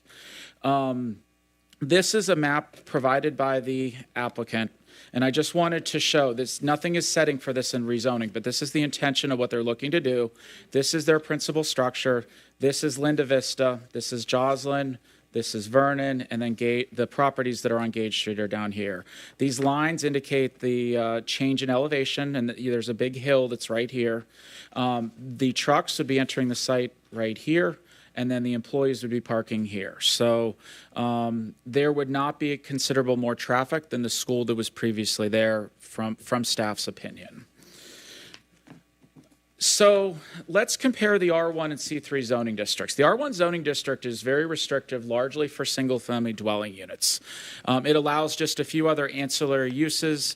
Many schools are in R1 districts, parks, golf courses that are for the neighborhood. So the applicant offered two conditions of rezoning. One of them occurred right before the Planning Commission meeting, and that's why that staff report, the staff recommendation was changed. The second one was offered within the last 24 hours. So number one was the most recent one in the conditional rezoning, and the applicant has offered that outside storage will be prohibited on the property. That is a blanket statement that would be deeded and would be prohibited for all properties that are there in the future, not just for this proposal at this time. 5 years from now, they would not be allowed to have outside storage. Additionally, back in September, the applicant volunteered that the following land uses will be prohibited on this property under this rezoning request: bakery, confectionery, bar, tavern, or alcohol service establishment, child care center or daycare center, funeral home or mortuary, hotel or inn, medical marijuana center or facility, personal service establishment, pet boarding facilities, restaurants, retail sales, terminal public transportation, toxic or hazardous material storage or distribution, hospital, veterinary hospital or clinic, outdoor retail sales, and outdoor sidewalk or patio dining. So this would be deeded on the property that these uses are prohibited without coming back forward with a rezoning. All right, so what those are identifying are things that will not be allowed regardless of the rezoning request outcome. They have offered that as a condition that was included in the public hearing, that was at the time of the public hearing in September 6th. It's been what's circulated. What has been an additional condition that the applicant has offered is number one, saying that on top of all of these restrictions, we are also willing to restrict ourselves to say no outside storage on the property. Is that correct? That is correct. Okay. So what I wanted to do, and this was something very similar that was shared at the district meeting last week, is I'm not going to read all of these, but all of these would be permitted if this rezoning request went forward with the conditions offered. All of these would be permitted. So this is really what City Council is reviewing of possibilities that could be developed on this property. If there's anything you want to, I'll actually take a pause for a second if everyone wants to review that.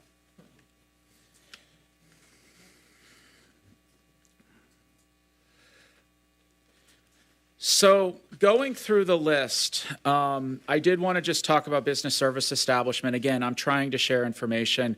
A business service establishment, that sounds very broad, but really is an establishment or place of business primarily engaged in the provision of services to other businesses or service establishments.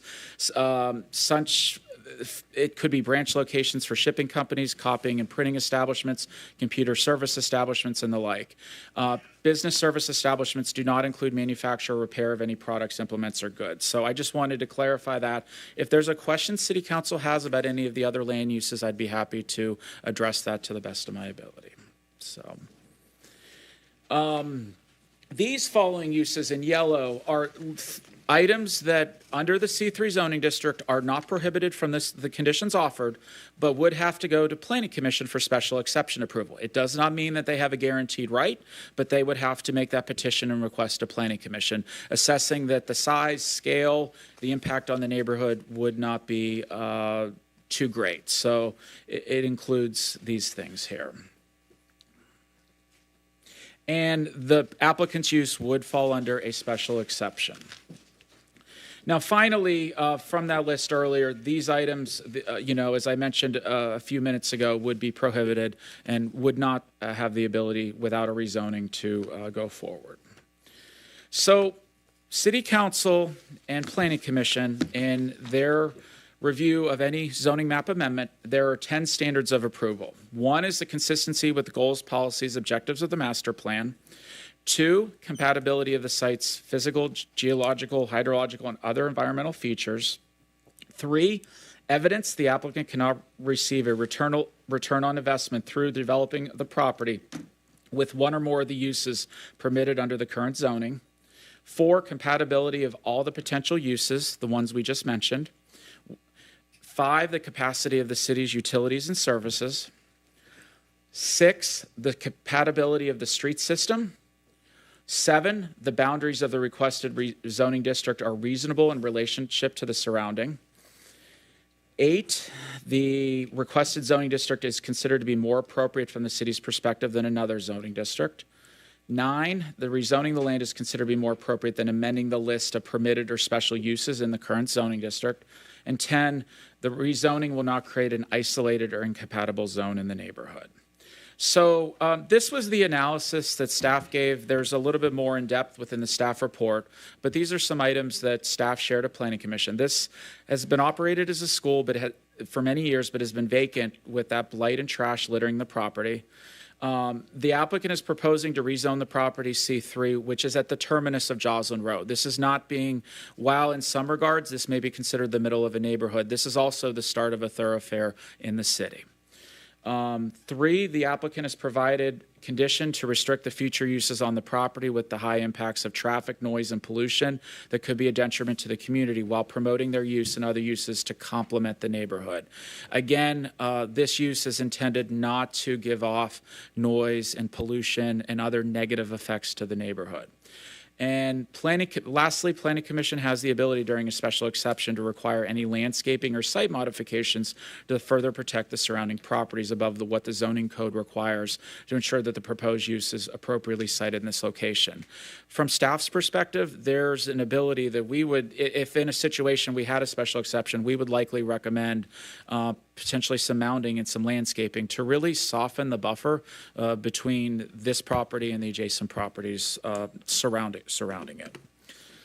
So Planning Commission's recommendation at its public hearing on September 5th recommended approval 6-0 of the zoning map amendment with the conditions supplied by the applicant that protect the neighborhood and neighboring properties. And then the applicant, as I mentioned, has since volunteered a condition prohibiting outside storage. So that is my presentation. City Council, I thank you. I'd be happy to entertain any questions you may have.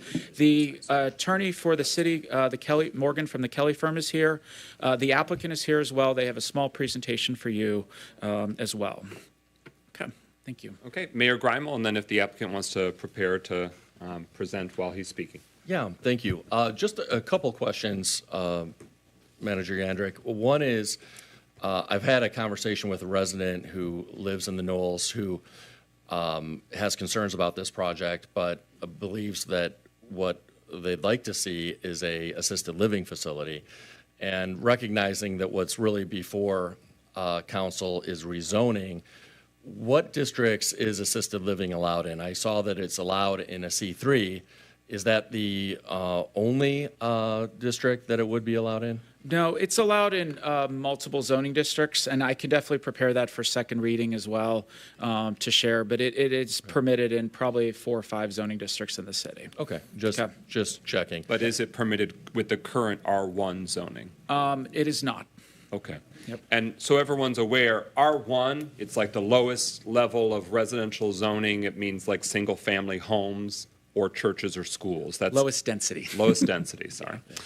So all of our schools, whether they are occupied or vacant, that's the default zoning for all of the schools. So you've seen the city council, regardless of action taken, that's why many of the schools are in question, because if it's anything other than a school, a church, or single-family homes, it would have to be rezoned for any other use for that land or the building itself. And that's a good segue to my second and final question for you, Manager Yandrick. And I know that Councilwoman Rutherford asked this as well, which is, you know, we have a lot of blighted schools, abandoned school buildings in the city, and it's a major challenge that we're trying to cope with in terms of redeveloping those sites.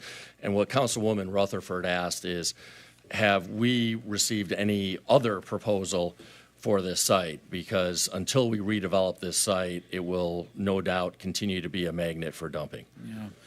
The school's been vacant for over 10 years. I know that in the past 4 or 5 years, there's not been much interest in the site. Beyond that, I may have to ask, you know, but there really has not been interest to redevelop this site. And then on follow-up, Pro Tem Carrington might have further information. Yes, it's been one other opportunity that came to that particular site, and during that time, some of the same residents that's in the ordinance now asked me to fight against that particular project, which I done, and the council voted it down. So the last council. So thank you.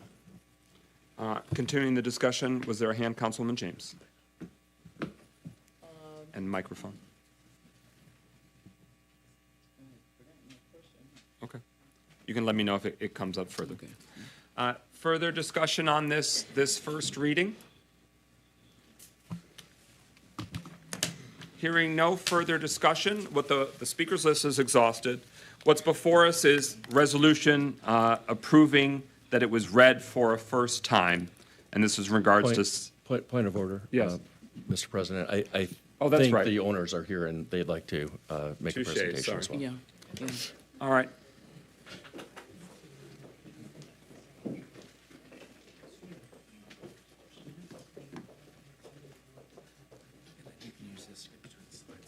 Okay, thank you. Good afternoon, everyone. Thank you for coming. My name is Kathy Abad. I am not the owner. I am the Executive Director of Alter Community Development Corporation. I have my team members with me. I have Juan Meredith, who is the production manager of the Boost Hubs, and I have Eric Bryant, who is our HR person, and I have Jason Mills, there's Jason, who actually works in the facility. So my presentation is very, very brief. You guys, anybody that came out to the community center saw it already. All that I can do is hope to reassure everyone that this is a good thing. You can agree to disagree. Just listen to what I have to say, please. So there was some concern about who owns the company and the transparency, so here we go. A Corp LLC is the building owner. That's Michelle D'Souza. She is also the president of UBT. Michelle D'Souza came to this country with $500 in her pocket. She wanted to give back. So she came to me and she said, where could we go? What could we do? Prior to my working for Alter Community Development Corporation, I worked for Oakland County as a business development and economic development person. I saw many people try to start a small business in Pontiac only to have it fail. I'm also part of the pitch in Pontiac that the seed lending people do. My heart, and you may not believe this, but my heart is Pontiac. I've seen the struggles. Sheltron is a subsidiary, a satellite company from UBT and from Adden and Alter CDC. They are the ones that actually design and engineer the Boost Hub product. UBT comes in and they do the parts assembly. And then Adden does construction. Now, the reason I bring these up, when we talked about starting this community development corporation, I talked to Jennifer Llewellyn at Oakland County. She told me there have been so many nonprofits that start and then to fail. So her advice to me was go and talk to the community, go and talk to the leaders, go and talk to other nonprofits, and find out where the gap is. And I did that. And the gap that I heard from just about everybody that I spoke to was jobs. So I went back to our team and I said, how can we fill that gap and bring jobs to Pontiac? We sat down and that's when we talked about starting the facility. So what we hope to do is, just go further. This obviously is what the building looks like now. In fact, we have a team out there right now cleaning up, correct? Yes. Oh, okay. This is some of the blight that we've seen, that we've gone out and picked up. Thank you, Mr. Carrington. He calls me a lot. This is what we're proposing. It's a proposal. We are proposing to build a beautiful facility that will not only provide jobs, but the reason I brought up the other companies is when we train, when we hire and we train, we're going to employ them immediately. That's our goal. This is a site overview of the facility. The lower picture, as you can see, there are the bay doors. This is Jocelyn Road. Our proposal is to open Jocelyn Road only past those bay doors, about 97 feet.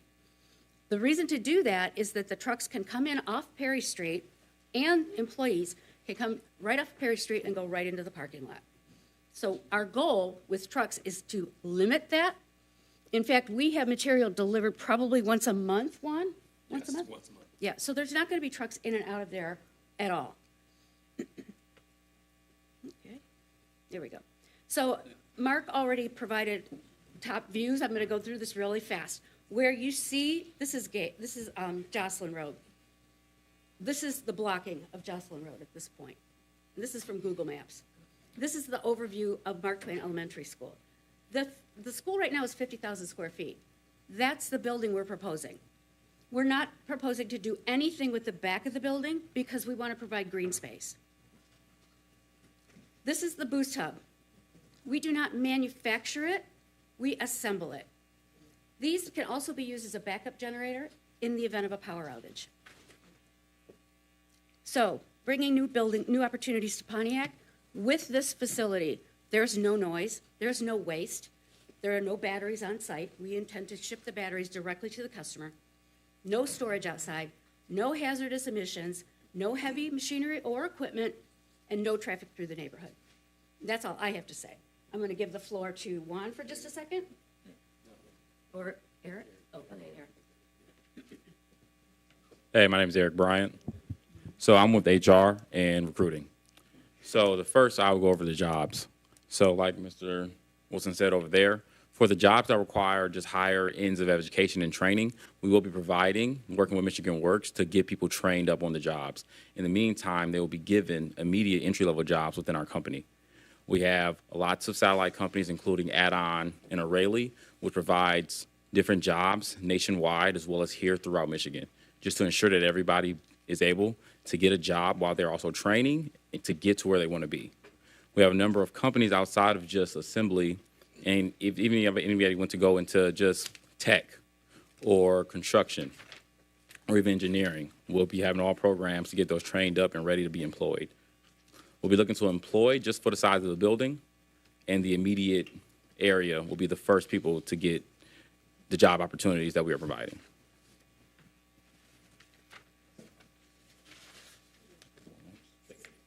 Yeah, if you have Any questions?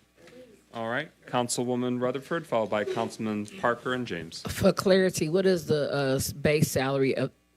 What is the base salary you're going to be offering for these jobs? So for the entry-level positions, the base salary would be between $18 and $23 an hour for entry-level. Thank you. And I did see a hand from the audience. Per the council rules, during the course of the council meeting, council members, the mayor, the clerk, the deputy mayor are able to be recognized, but we can't be engaging with the audience. And likewise, when it's agenda address and public comment, that's the audience's forum and opportunity. Councilman Parker. You mentioned jobs. How many? We're going to start with 15. And I recall someone saying that the jobs require at least a 2-year college education? No, that's No? not correct. That's not. Our goal, oh, sorry. I'm sorry. Just to clarify, we will be hiring technical people, but we will also be hiring 75% of our workforce from the area, from Pontiac. And we hope it's walkable distance for them.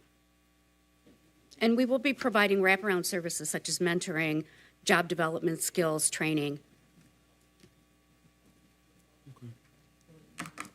Councilwoman James. Yes, my question is about the building. The sketch that you have presented, is that are we talking about the demolition of this school? Yes, ma'am. We had so this eyesore is going to be totally demolished? Yes, ma'am. And a new building built? Yes. We had a Site 1 plan go through inspection. They came back and said, there's nothing you can do. You got to tear it down. Because we initially wanted to salvage the gym part of it, and they said no. What's the time frame that you're estimating if this were approved? What's the time frame you're estimating of getting this building torn down and your new building established? If this zoning is approved, then we have to go through the site plan process. Mm-hmm. As I understand it, that's when we can come back and forth and say, I don't want this, I want this, and everything has to be above board and transparent. If from the site plan approval, we're looking at 18 months. Councilwoman Rutherford. My follow-up question is, earlier you mentioned wraparound services. Yes, Can you ma'am. give me some examples of the one you're going to use? And the second part of, you mentioned it about Michigan Works. What's going to be the transition for people who are citizens that are re-entering society? So we have justice-impacted individuals. Would they be able to be eligible for those jobs as well? Yes, ma'am. It is our goal to provide jobs to the city of Pontiac regardless of education level. We want to bring people in and not only train them in the workforce, but help them with their personal finances, give them guidance, mentorship training, counseling. We will pay for them to go into rehab if they need to. We will hire people that no one else will hire. If people are just recently paroled and they can't find a job, we want to hire them. I think that's important because there's a large population that are returning to society and they don't have certain jobs because of their convictions or whatever. But also, we have people that do not go to college. They're looking for trading jobs and opportunities. Yes, so I'm asking this question so that when we say what they're not doing, we need to also make sure we recognize what they are doing, that you're not just penalizing people, but you're giving everyone a chance to be able to apply for these jobs. That's correct. Thank you. Councilman Parker? You mentioned working with Michigan Works. Yes. Are you also involved with some of our community workforce department I am. people? Mhm. You are? I'm working with, the name escapes me, I met her at the event with Mr. Carrington. We're working with Michigan Works, we're working with Oakland County Economic Development, we're working with Lighthouse, we're working with Trinity Health. So we're working with, and the veterans, obviously. We're working with the Veterans Association and the liaisons. Any final discussion on this first reading? All right, with that, speakers list exhausted. Is there?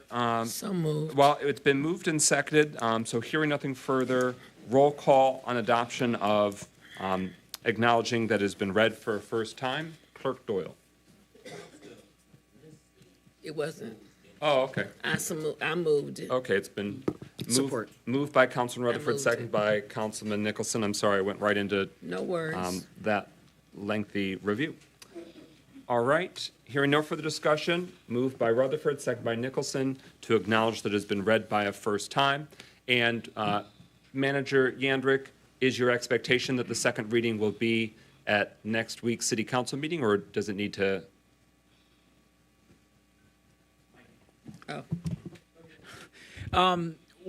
We can work hard to get some of the information that Councilwoman Rutherford requested, but our goal is to get on the agenda next week.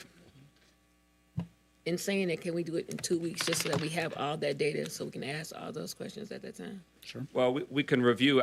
If we knew, I wanted everyone to know, so that way they could plan their lives. And we have a lot of planning items on the agenda, ordinances on the agenda next week to do in 2 weeks might be timely, just so we don't have too much in one agenda. Okay. We'll work to try and get that information out to all residents, that it could be October 24th or November 2nd. We will not be having a meeting, per my recollection, on Halloween night. It's being moved to that Thursday night, that November 2nd. So the next two dates are October 24th, a Tuesday evening, or November 2nd, a Thursday evening, both at 6 p.m. All right, with that, roll call and adoption of acknowledging the first reading. Clerk Doyle? Nicholson? Yes. Parker? Yes. Rutherford? Yes. Yes. Yes. Yes. Yes. That motion carries. It is the resolution acknowledging has been read for first time was approved, and next up will be a second reading for that item of business. We're at now number 10. Is there a motion to adopt the resolution approving the obsolete property rehabilitation exemption certificate application for 46 North Saginaw HCP LLC, located at 46 North Saginaw Street, in Pontiac? So it's been moved by Councilman Rutherford, seconded by Pro Tem Carrington. We give the floor to Mayor and Administration. Yes, thank you, Mr. President. This is a proposal for a obsolete property rehabilitation act tax incentive, or an OPRA incentive, for a residential development, a proposed residential development in the downtown at 46 North Saginaw. And I know we had a public hearing on this some time ago. But I want to invite our Economic Development Manager, Deborah Younger, to refresh all of our memories and get into the details. Thank you, Mayor. Council President McGinnis. This is proposed is a renovation for Oprah of 46 North Saginaw. It's a three-story building. The first floor would be commercial. The second and third floors would be residential with 8 one-unit loft-style apartments on each unit. The proposed development is approximately $4 million. They are seeking an Oprah on this project. In addition to the actual renovations, there is a small park that will be maintained by the applicant to provide some public space for the development. Thank you. And for everyone being able to orient themselves in downtown Pontiac, this was formerly Neisner's Five and Dime department store at 46 North Saginaw. For some years, it was owned by Pontiac Osteopathic and then McLaren Oakland, also used as offices. So it's been a commercial store, it's been offices, and it's determined that it's been obsolete property for those uses and would need rehabilitation for it to be used for residential as well as commercial. The park space that she referenced is the vacant land, the open area just south of the parcel between the old Community National Bank headquarters, where there is some artwork and the property owner has done some enhancements and lighting above, so it's a better, well-lit area. So just want to make sure everyone's familiar with what we're talking about. This is the third time that the matter has been presented and come before City Council, and renderings have been provided previously. Councilman Rutherford, you have the floor. So my question is, are they still going to have the art shows that they have down here? Are they going to, it's a great event that they allow our local artists to be displayed? Is that It's my understanding that he intends to continue with the art gallery and other uses, but that would be one of the uses. And before we move forward, I forgot to mention one of the questions at the public hearing was the estimated taxes that would be foregone over the 12-year Oprah period. That's approximately $650,000 that would not be collected as a result of the Oprah. So over the course of 12 years, it currently pays about $10,000 in property taxes currently. And with the renovations of $4 million over the course of 12 years, that part that would be abated would be roughly about $650,000. So the value added. The value added, correct. Yeah. Councilman Rutherford? And my follow-up is, what is the timeline for them to actually start building the apartments? If this is He has a proposed construction date starting in April 2024. Obviously, that's subject to him finalizing his financing. And his financing, as most of these projects that come before council, is not final, because one of the things that the financing applications look at is the use of the tax abatement as a financing mechanism. So final financing is not in place, and that's how it is for most of the projects that we bring at this stage.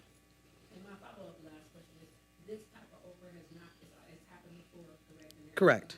organizations that, or buildings that have it, but just to make sure, is this frowned upon on a state level so they can actually receive funding? Because we have several that are applying for state funding, and is this agreed upon or is this supported from the state? This is a typical financing mechanism. It's state law PA 146. It is a state law that allows the creation of the Oprah, both the Oprah district as well as Oprah for individual project. It is one of the financing mechanisms that we use particularly in urban environments because of obsolete properties. It's a way to actually not increase the tax value of the property during the project, allows for financing to go forward. Most of these projects are typically financed over a 10 to 15-year financing period, so obviously abating the taxes, that allows cash flow. It also allows, in this instance, rents to be kept at a reasonable amount. So if in fact taxes were to be paid, this deal probably would not be, it would not be financially feasible. The rents would be too high to be able to afford and amortize that debt. Oprahs are a typical vehicle used. For example, 28 North Saginaw, the state building, it has an Oprah already. We hope to move forward with announcing that project moving forward. There are a host of projects that have Oprahs already approved. It is a typical financing mechanism used, in fact, to return obsolete properties to productive reuse. And it's already an Oprah zone, correct? It is already Oprah district, all of downtown. Thank you. All right, and just to clarify, since you said about the pause in taxes, they the property would still be assessed and required to pay the existing assessment that for 46 North Sag. Correct. Okay. All right. Any further discussion on the motion before us? Hearing no further discussion, I think I do Councilman have a Parker. question. I just don't know how to ask it yet, but I'm gonna ask it this way. As we're approving an OPRA, is there anything in place to ensure that some of the work gets assigned to some of the people of Pontiac? Yes, we've had the conversation, and as we move forward, we'll do a development agreement asking them to use Pontiac residents as part of the project, both during construction period. Okay, thank you. Hearing no further discussion?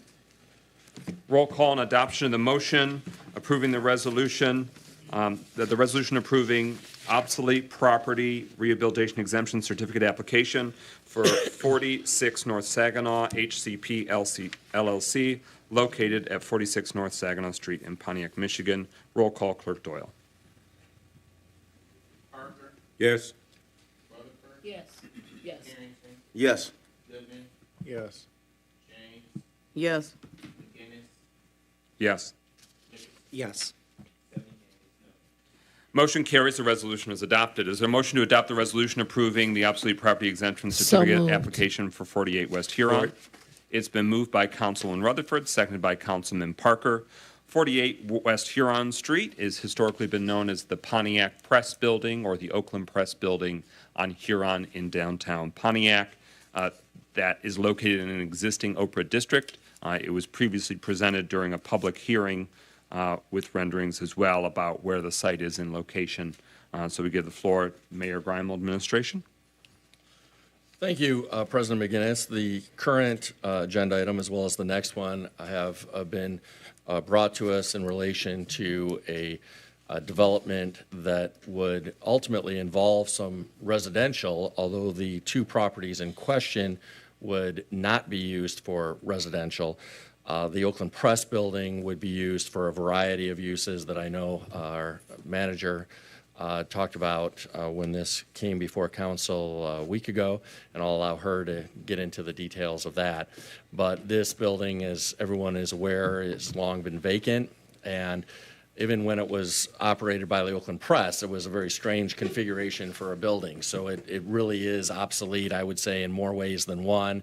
It had been added onto by the Oakland Press, and was always, I think, a very unusual and challenging building to redevelop. But we're fortunate to have an owner now who has a very creative vision for what this building can become.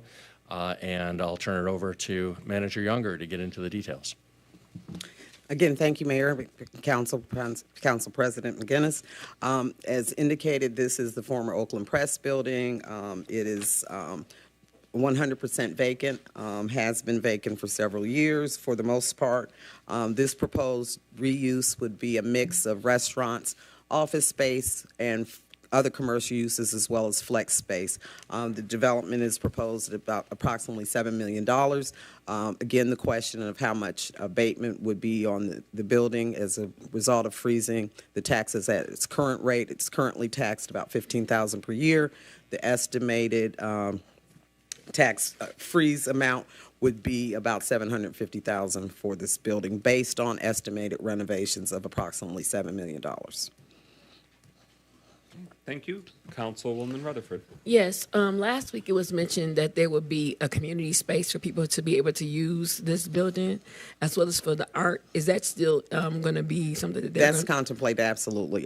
There's creative flex space, and that means potentially artist space where you're having those kind of conversations, and community space as part of the project. And my follow-up is this, currently the back end of the building, is that also going to be a part of us, the Oprah, excuse me, that's a part of it as well? All of that's connected on those parcels, correct. Thank you. Further discussion? Or Councilman James. Well, the same question on this as Pastor Parker asked about the community benefit part of this. Are you also going to include, in general, do we have the community benefit? Who is what office is responsible for developing that? That would be me. Our team in economic development, part of the community development department. We are going to propose at a future date community benefits. I'm not at this point prepared to offer something for the entire city. One of the things about community benefits is we have to make sure that we have workers in place that can in fact be able to be employed by the projects, and we're working to develop that pipeline as part of workforce development. So with regard to this project, yes, we will propose that. With regard to an overall policy, I'm not prepared to bring that forward yet until I work out some of the other mechanics. I understand, and that's great. It's good to know that we can, even though we don't have the total community benefit package in place, we can still ask each one of these business owners to comply with given requests. Correct. Okay. Further discussion? So this and the request that follows in the next resolution item are very close in proximity to one another, and that's very intentional. So we're talking about north of M59, west of Saginaw, and east of the Woodward Loop, in that area, which has not seen substantial growth or redevelopment in a number of decades. The one exception is that there's an apartment building, an affordable apartment building, the Hamilton, that was built on Carter Street. That was new construction with the last few years.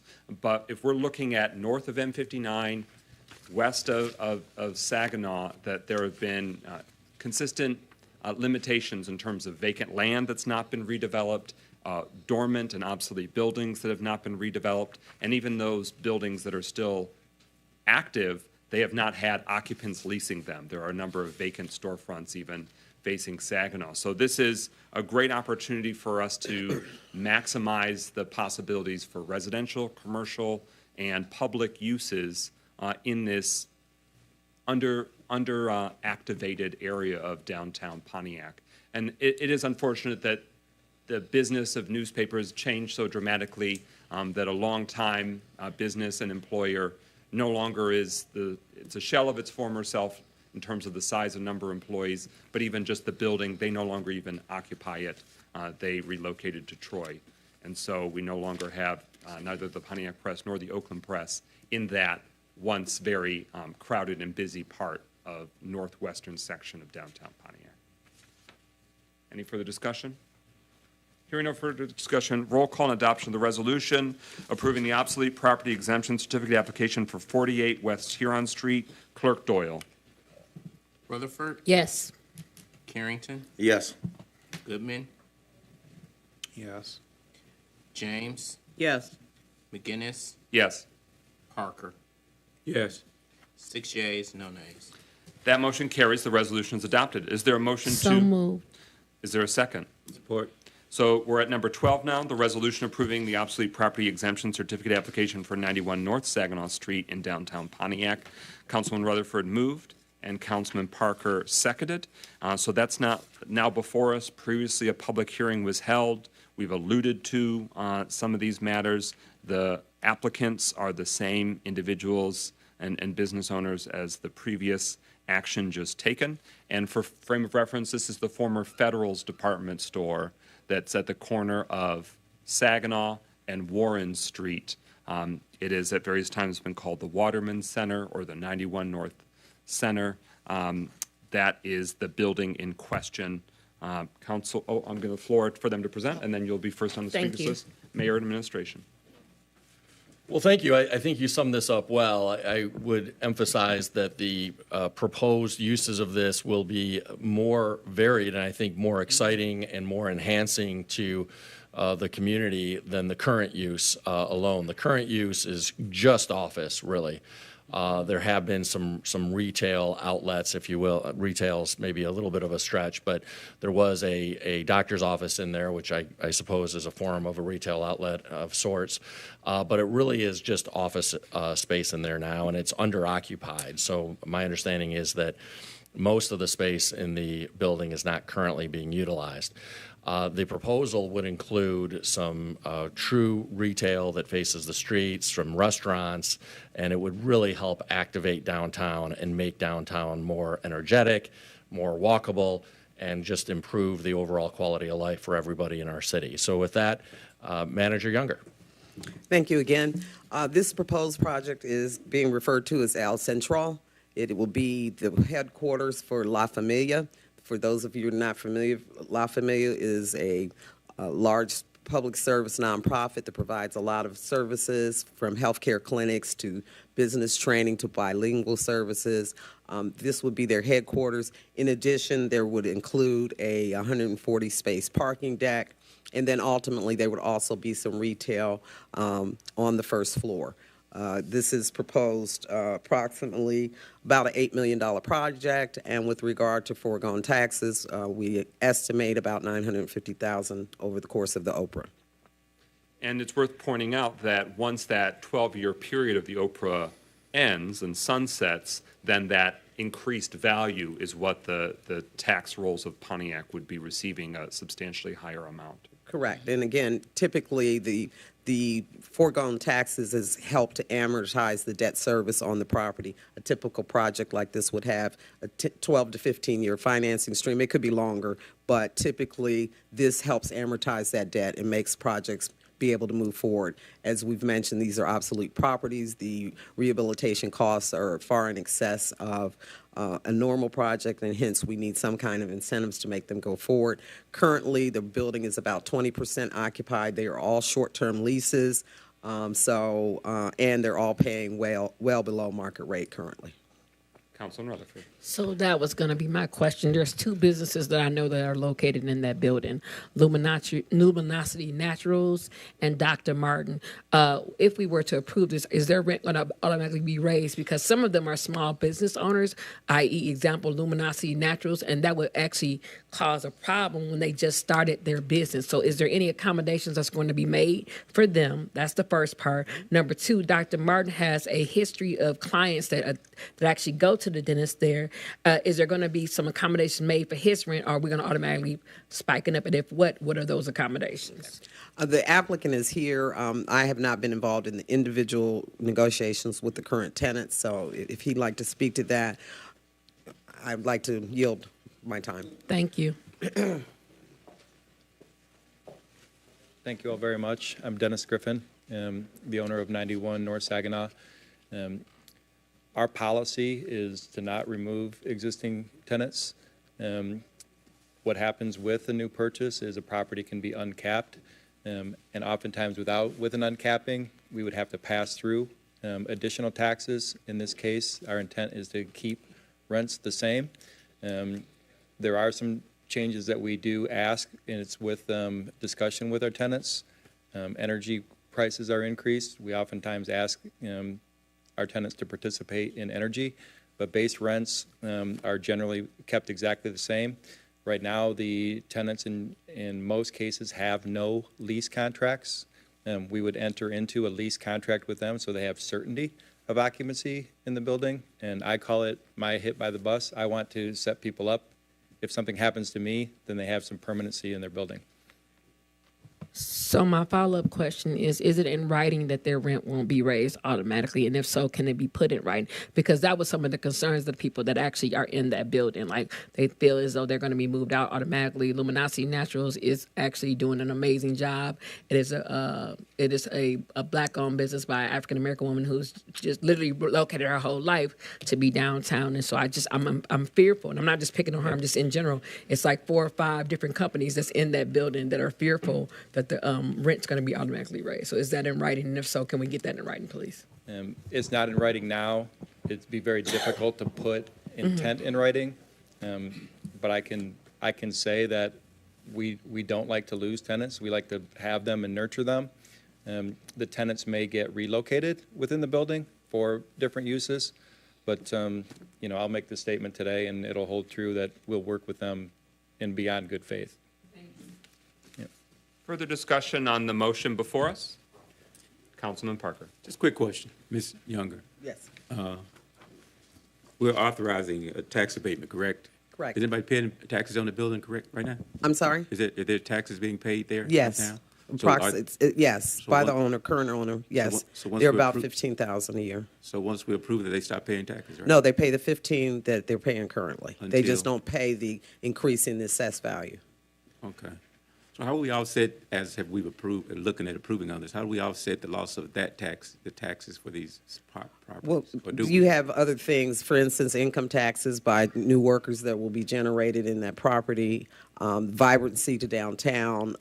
It encourages other redevelopment to happen. This is hopefully part of a larger redevelopment project that's going to happen in that area. So you have income taxes, you have added retail. If retail businesses will go in there, you'll have sales taxes potentially that will offset some of the property taxes that are in fact lost. Thank you. Further discussion? Hearing no further discussion, speakers list exhausted. Roll call and adoption of the resolution approving the obsolete property exemption certificate application for 91 North Saginaw. Clerk Doyle.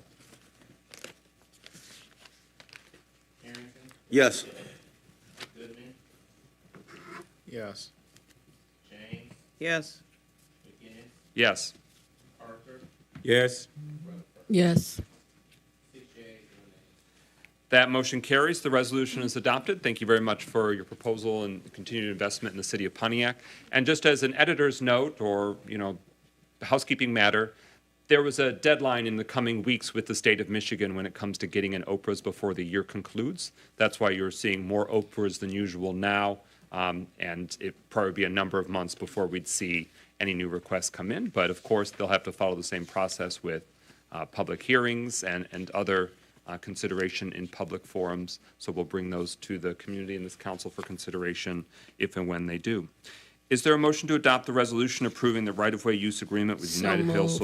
Wholesale Mortgage? So moved. Is there a second? Second. Okay, it's been moved by Councilwoman Rutherford, seconded by Councilwoman James to adopt this agreement. So a few weeks ago, there was a previous agreement that was resulted in a 3-3 deadlock vote of the City Council. Since then, a revised resolution and revised agreement that provide additional requirements and additional reporting to the city and to the public about, on a quarterly basis, about the right-of-way use for that flock camera usage. And so this is a new resolution, and now we debate it further. Mayor Grimel, you have the floor for introduction. And as a point of personal privilege, I'm just going to use the facilities, but I'll be right back. Yeah, based on some concerns that were expressed, United Wholesale Mortgage agreed to modify their agreement to require periodic reporting of their usage of the flock camera system to make sure that there's an additional level of safeguard and accountability. That brings this contract in line with the contract for flock used in other parts of the city that was facilitated through the sheriff's office. So that is a significant change, and I think an important change. And with that, I will turn it back over to City Council. We do have representatives from United Wholesale Mortgage here if people have questions. Yes, thank you, Mayor Grimo. At this time, Councilwoman Rutherford. I just wanted to make sure that I ask, first of all, thanking UW and Mr. Adams, if you can go to the podium, please. When I was able to go and see, because I was one of the ones that was indecisive and voted no because I didn't understand what the purpose was it for. But if you could just broaden it out very quickly, the purpose is not to track anyone, but to keep the residents safe. And then when we talked about making sure that the workers feel safe as well as the community. So you're not trying to impede upon anyone. You're simply trying to keep your facility and your workers safe. That is correct, right?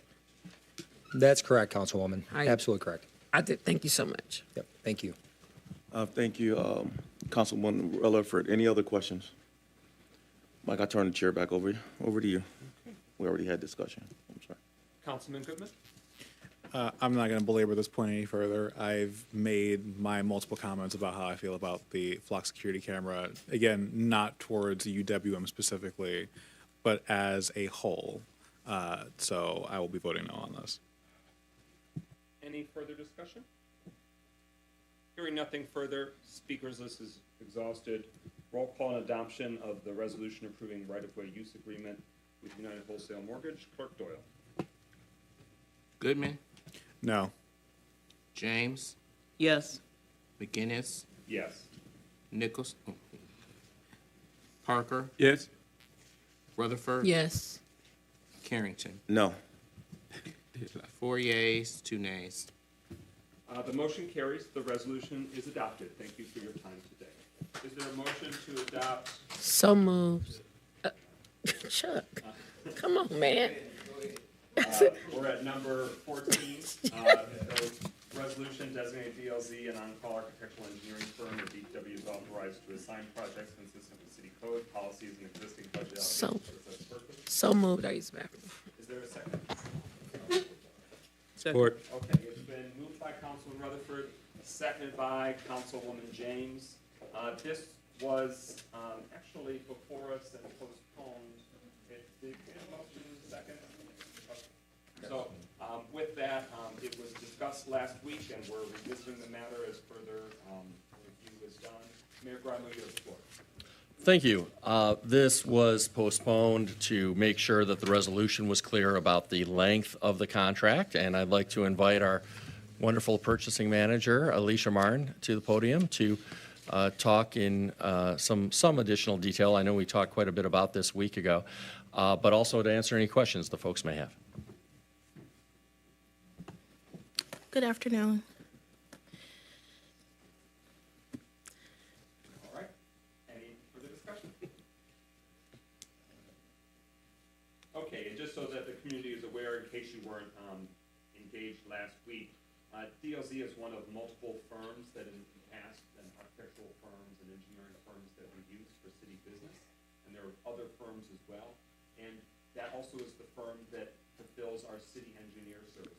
So we just wanted to make ironclad that both operations, both uses for DLZ was handled and approved, if that's the will of this council. So hearing no further discussion, roll call, clerk Doyle. McGinnis, Yes. Oh, and I'm sorry, I said that all without a microphone, but McGinnis is a yes. Parker, Yes. Carrington, Yes. Goodman, Yes. James. Yes. 5 yeas, no nays. That motion carries. The resolution is adopted. Is there a motion to adopt the resolution approving City of Pontiac tax levy for winter special assessment 2023 tax bills? Moved by Carrington. Is there a second? Second. Moved by Pro Tem Carrington, seconded by Councilwoman James. This is a routine annual matter, but it's of substance, so we wanted to provide the opportunity in case anyone wanted to deliberate or discuss further. We give the floor to the mayor and the city treasurer in terms of this annual action that is required. Thank you. Take it away, Treasurer Prater. Okay, good afternoon, Mayor and Council. Like he said, like President McGinnis said, this is an annual matter. Can't believe I'm before you again regarding the winter City of Pontiac property tax billing. However, I have two resolutions before you. One is to approve the City of Pontiac tax levy for winter special assessments for 2023. That includes any miscellaneous receivables that have been unpaid for 90 days as of September 15th. So these are unpaid blight tickets, grass cutting bills, and nuisance violations.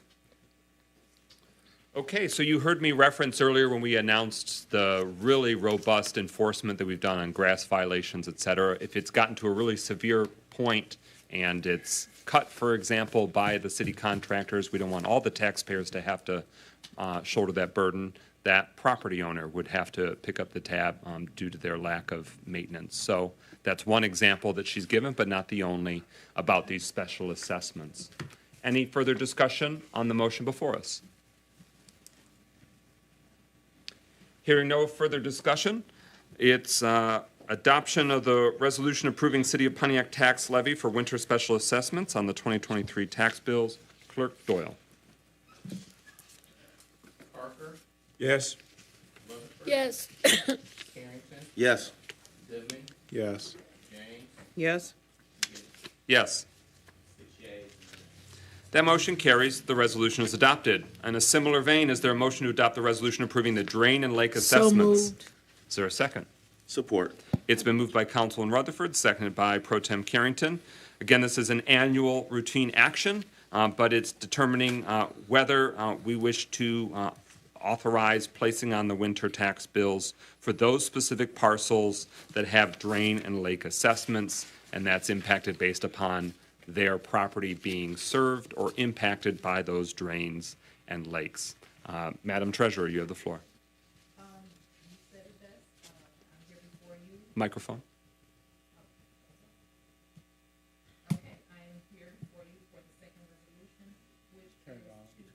Turn your mic on. There we go. Okay. I'm here before you for the second resolution I have before you, which is approving drain and lake assessment for winter 2023 tax bill. Any further dialogue? Further questions? Councilman Rutherford. How will that impact Washington Park? Say it one more time. How would that impact the people that stay in Washington Park? Because we have access to the river. How would that impact that part of the city? That's a good question. I really don't have the answer for that. I would need to know what drain district Washington Park falls into so that I can kind of further. I wouldn't know that. So Washington Park. So I'm based in Upper Argyle, Berwick. The draining situation is on Cedar. I almost said Cedardale. Sorry, Berwick and Argyle specifically. Okay. Well, the drainage and the drains and lakes that we have multiple project, zones or districts, and I don't really see one that specifically named Washington Park. We have Bartlett drains, and I'm assuming that these names, Crystal Lakes, are, referencing actual lakes that surround, Pontiac and the drains. So I can get back to you, but I don't know the answer to that question. So just to follow up, you said Crystal Lakes. Are we talking about the golf course and all on that side? Because Crystal Lake is right in front of the golf course. Right. So any drainage that is in front of that or surrounding that area. All right. Thank you. Okay. Mayor Gramlow, you have the floor. I suspect that Crystal Lake drain would include Washington Park, or at least portions of Washington Park, because a portion of Washington Park backs up to Crystal Lake. Yes. Okay. So since it's been invoked, and then next Councilwoman James, but here are the name of the drain area names. Bartlett Drain, Crystal Lake Level, Galloway Drain, Galloway Lake Farms Drain, Pontiac Creek Extension Drain, Sinking Bridge Drain, Skay Drain, Sylvan Otter Lake Drain Level, So Sylvan Otter Lake Level, and Otter Lake is part of the Sylvan Lake system. Tilden Drain, Tuttle Drain, but that's $7.22. That's probably like a tiny, tiny sliver, so setting aside that one. Ward Orchard Drain, again, very minimal. Waterford Multi-Lake Level, and West End Drain. And so this is public information. You could see those special assessments, how they break out, and every parcel impacted. But it would be, to my knowledge, there's no changes proposed. This is a continuation of the existing.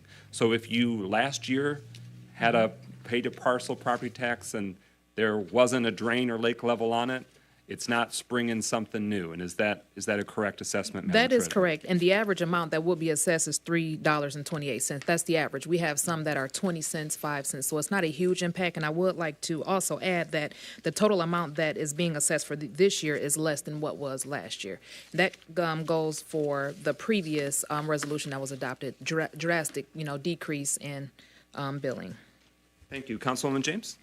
Yeah, I was just trying to clarify if these assessments are going to individuals or to municipalities. So there are Chapter 4 drains and Chapter 20 drains. The properties that fall within each draining or Lake District that Councilmember McGinnis specified or spoke toward, there's parcel level detail that is kept in the treasurer's office. I mean, it's a large document, so I can't really provide that to you guys. It's hundreds and hundreds of pages. But at any time, you're interested to see the parcel level breakdown of each draining district, I have that. I can make that available.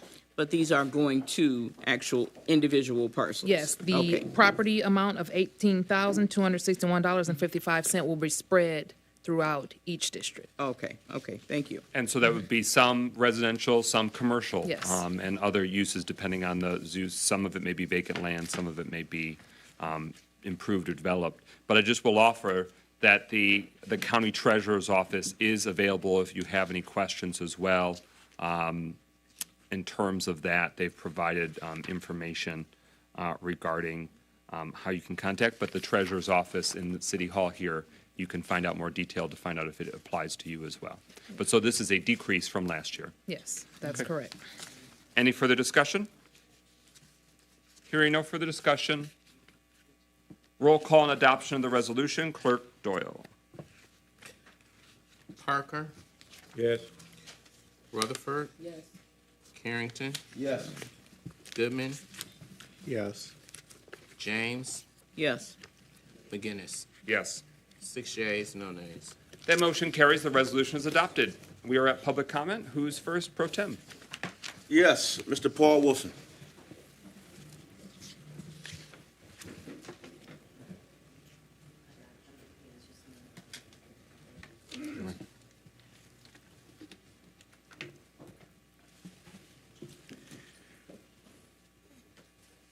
First of all, I'm really shocked and disappointed by the council as well as the mayor for allowing someone to come into our community and present a presentation and only allow us 3 minutes to speak. At least we should have had one representative that was speaking for the community to have the same opportunity that that individual had to present their case.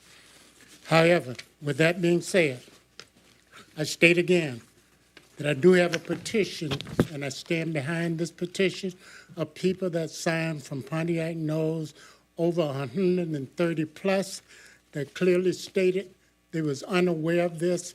However, the councilman stated that he had the community's buy-in from the project. No disrespect to you, I disagree with what you're saying based on the signatures that I have. Another fact, the company came in, and when I look at the application that was permitted from the company, it clearly states the purpose of this property use will be for manufacturing facilitation. So you can dress it up, paint it any kind of way you want to paint it. Those are the facts. The other fact that I have, I'm visiting with the company, and in my past experience of what I know, I can speak clearly to the job opportunities that that company will bring and the training that it is guaranteeing that you will have in the community. I totally disagree with it.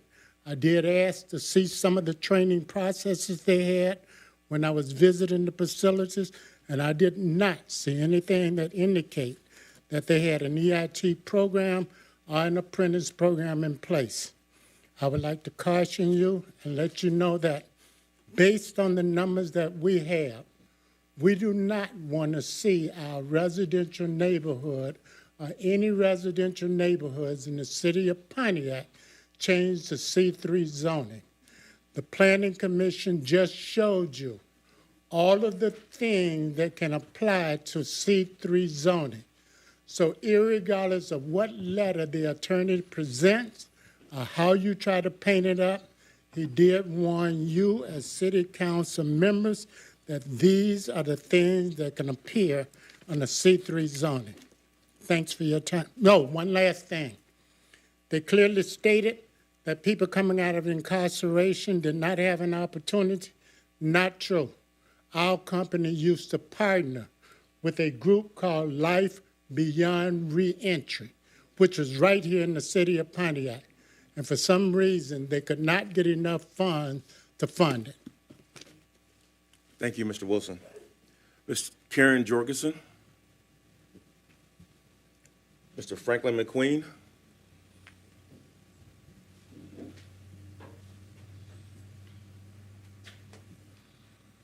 like to say that I'm very disappointed within the mayor administration, city council administration.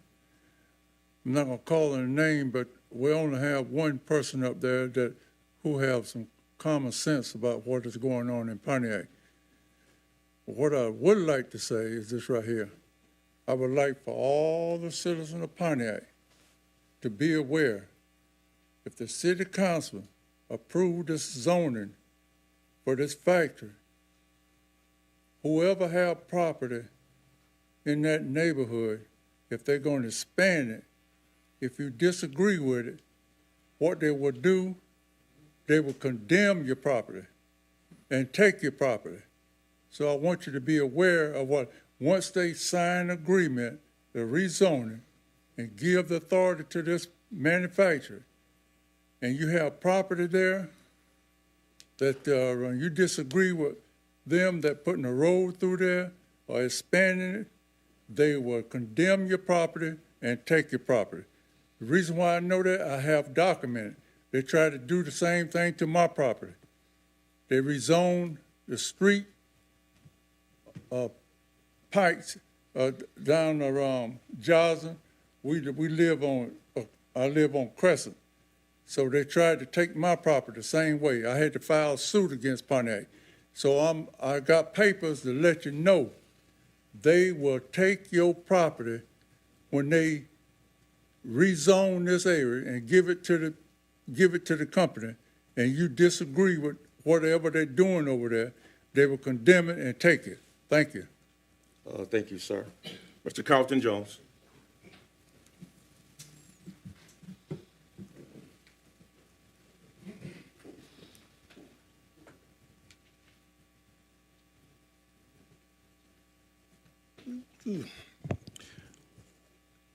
Good afternoon again.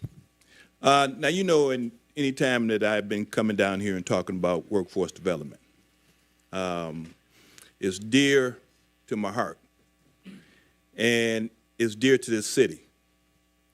I appreciate, we've been trying to do some things with the Department of Energy and the council and the mayor's office. Both supported the efforts of TDC. And I think the problem is everybody thinks TDC is just Carlton Jones. But there's organizations in this city that's been working on workforce development, and we came together collectively and say we're going to do workforce development collectively. I respect the fact of the order that the city is trying to do some things, but it does get a little bit touchy when anybody come and say we don't have workforce development in place here in our city. So I just want to say I appreciate the support of TDC, but it's not just Carlton Jones. We work with OCC, with Oakland University, we work with Lighthouse, we work with OSHA, we work with all these entities. And I hope they don't get discounted in this process, because it's very important to what we do to try to develop people with not only entry positions, but they spoke about what it takes to get into apprenticeship. It takes some time to go there, and it takes some work to develop people to get into apprenticeships, to get into those specialized areas. And that's what TDC is about. We had done people who, there's entry positions all the time out there. And I'm not knocking what's on the table, but I do take a little bit that I would think our council, our administration, has some respect for what we put together with a coalition of us who's working for talent development. And I think we always need to be conscious of that. Because when I have watched somehow folks try to discount us and established community, there's some deep ties. There's some real deep ties. So we can't think that we're going to do things in this city and not respect the deep ties we have. But I do want to say, we are geared up right now with TDC to start what we call a career fitness camp, where you actually start learning about how to prepare to get into apprenticeships, how to get into training programs, because our clientele needs help, and that's what we do. We try to help them so they can be ready for these road jobs, for these construction jobs. All this major construction, if we don't prepare them, we will not take advantage of it.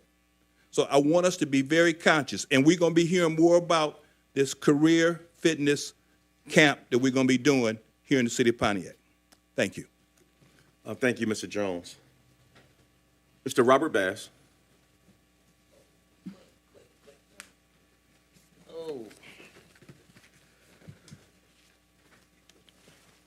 Good evening. My name is Robert Bass, President of Citizen District Council in District 1. First, I wanted to clear something up, as I did last week. There's trying to get some static going in my district. Me and the mayor are not at odds. I run the CDC, and I have a lot of groups up under me that coalesce with us. So it's my job to talk to the mayor and talk to the council about what the residents don't see or don't want. And in my area is only development and redevelopment and economic development. So don't try to put a split where there is none. Yes, I may get on the mayor, but that's my job. It's always been my job. I'm a resident. And if I don't see something right, then I talk to the mayor about it. I also talk to the council. It's stuff that I might say to the council that they don't like. But that's my job. So don't try to put a barrier where there's not. I get along with him. I can call him at any time. He'll answer the phone for me, and we'll get together, we'll meet. And we settle whatever, any differences or misconceptions there may be, because we do talk, and that's our job. So bottom line is, I wanted to clear one other thing up. And I'm a student of Charlie Harrison Jr., Charlie Harrison III, and also Clarence Phillips. So you residents understand what I'm finna say. You are not gonna be told that what a councilman's position is. Their first priority is supposed to be the residents. But their second priority is the holistic, when they vote, they have to vote for what's the best interest of the city. And that's what's lost a lot of times. They have to vote for the best interest of the whole city, not just the district residents that they represent. So yes, we're going to get mad at our council people. We're going to argue with our council people. But we have to know when to step back and say, well, do your job. That's all we can say, do your job. Same way with the mayor and my council person. I'm going to argue with them, but I'm going to step back when it's my time to step back and say, do your job. Because I'm not running for re-election. You are. So I just wanted to get those cleared up and make it understood that I was called by a councilman, and I'm a Citizen District Council in District 1. There's very few Citizen District Councils left. So the councilman did call me and asked me for my opinion. He didn't have to, but he did. And I tell the residents that he did everything a Citizen District Council would have done in his position. Now, it's up to the council as well as the mayor to get rid of that 500-foot rule. That way we'll all know what's going on in our district and not just a filthy few. Thank you, ma'am. Thank you. I believe Ms. Lahina Coleman again. Is she still here? No. Dr. Deidre Waterman. I believe Mr. Marlon Robinson? Yeah. Malin Robinson.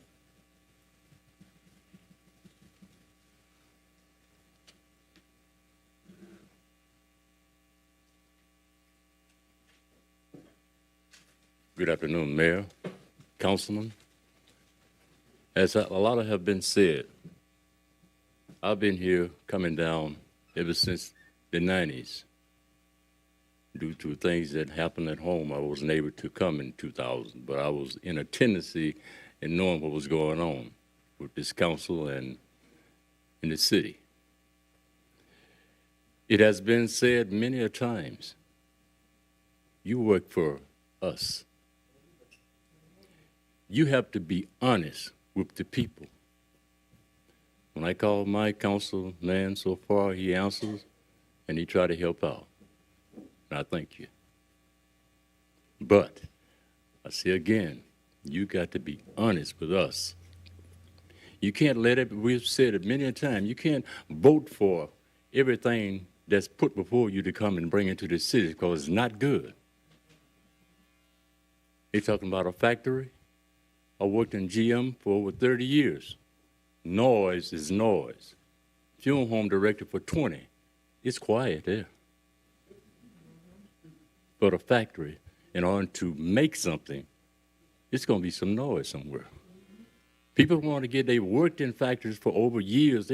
Some of us moved out to get some peace and quiet.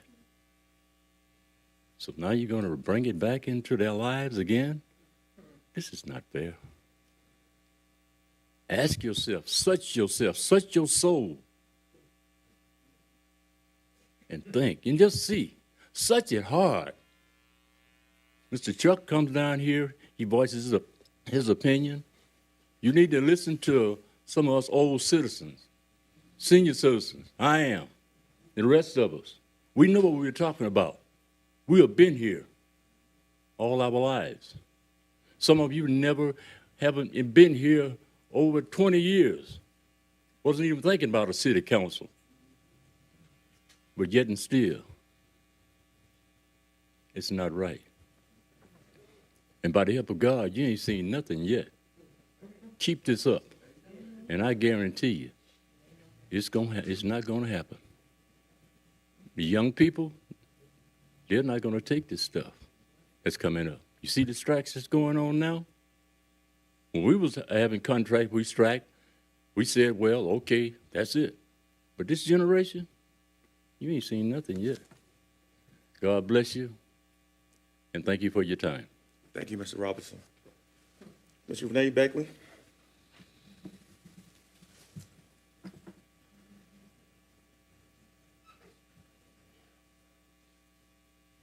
I'm just going to cap some things I heard in your meeting. I heard the name Coleman Yoakum was with this group somehow. How come he has all the school buildings? He's always into something. I know he's friends with Tim and Mike McGinnis. So I know that for a fact, and because I know him. And I know that y'all hang together. So we're building things. Let me get this mic here. C3. So if it's not medical marijuana, can that be turned if they don't want it? Is this the overlay for the underlay? It could be turned to a recreational marijuana. We don't want that either. No means no. We tell you no, Tim, you fixing up stuff, doing all the lawyer stuff. Well, it's going to bring in jobs and, they're not going to have this and that. No, we don't want it there. No. Move it somewhere else. No factory in that neighborhood. Houses are around there. You do not have that much room for a factory. We don't want to hear any noise. No, that's what no means. We're saying no. We like to say the other word with it. That's rise with Baal. No. No, no, no, no, no. We don't want that factory. Why did they leave Troy and come to Pontiac? I'm pondering that. Where Troy is one of the #1 business districts where all the executives and the people that can negotiate go. They don't really come here. This is like what do you call it? With the dried up, like the Wild Wild West town, ghost town. No. We don't want that. Also, Mr. Garland Daw, you did a suppression tactic giving my neighbor that piece about you only could get the homeowner signatures and not the man and the wife. The way I understand it, that's a suppression for signatures. You can go out too, and you're going to go out, William. If you put that there, we can get you and Tim. There's enough of us. So there's more than what you Paul put up there that's against that. I'm just telling you the truth. Don't put that project in our neighborhood. I work a hard job. I like to sleep. I have to sleep during the day. I don't want to hear that. I know some of my other neighbors, they seniors, some of them are sick. We don't want that. You understand? No means no. So y'all come down here. Melanie Rutherford did a 360 flip. She up there supporting it in your meeting. Now she acting like she might not. No. In 1 week? No. No, no, no. So I wish we could vote at large. All 7 you and the mayor go out. Thank you, Ms. Beckley. Ms. Darlene Clark.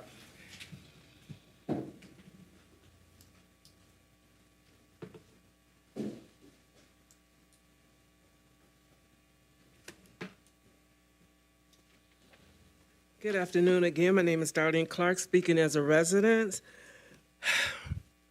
Once again, let's say this. I'm going to say things that I've been repeating at least once or twice a month.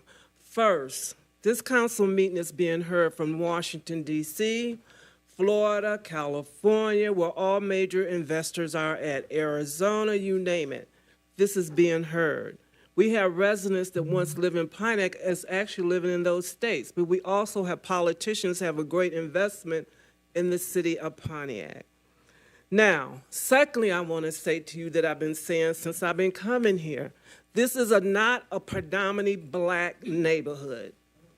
You guys, council people, mayor, has made it look upon two things, that it's all black poor people without a leg to stand on. Y'all make it seem pathetic that we need help. We desperate. This is not Pontiac.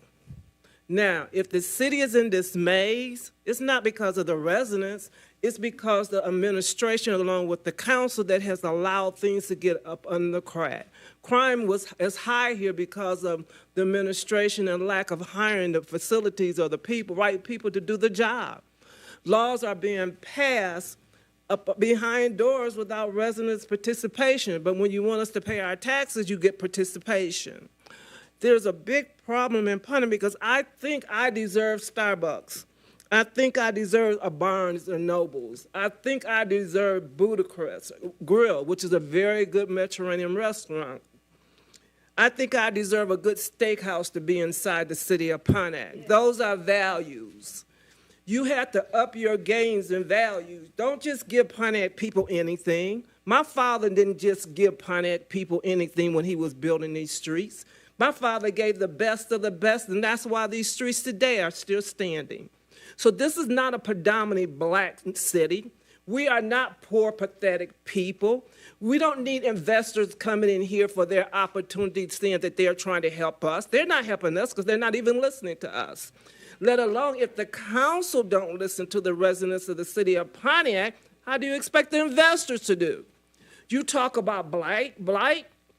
It was the city who allowed those 6 schools, 7 schools to stay there. It wasn't the residents of Pontiac. Pontiac residents complained about it. But you did not throw code enforcement in there. You did not put the laws on the books to say if you cannot maintain these properties once you sell them to these people, it can be taken away from you. You want to bring more apartment living in here. You want to bring all this, but you want to push the people out. Now, in the world I come from and know, we call that gentrification. Thank you, Ms. Clark. I have the next name is I believe his last name Jacobs. No, okay. Mr. Chuck Johnson. Oh, I'm sorry. Is it Miss Jacobs? What is your first name for the record? You can. Okay. All right. Thank you.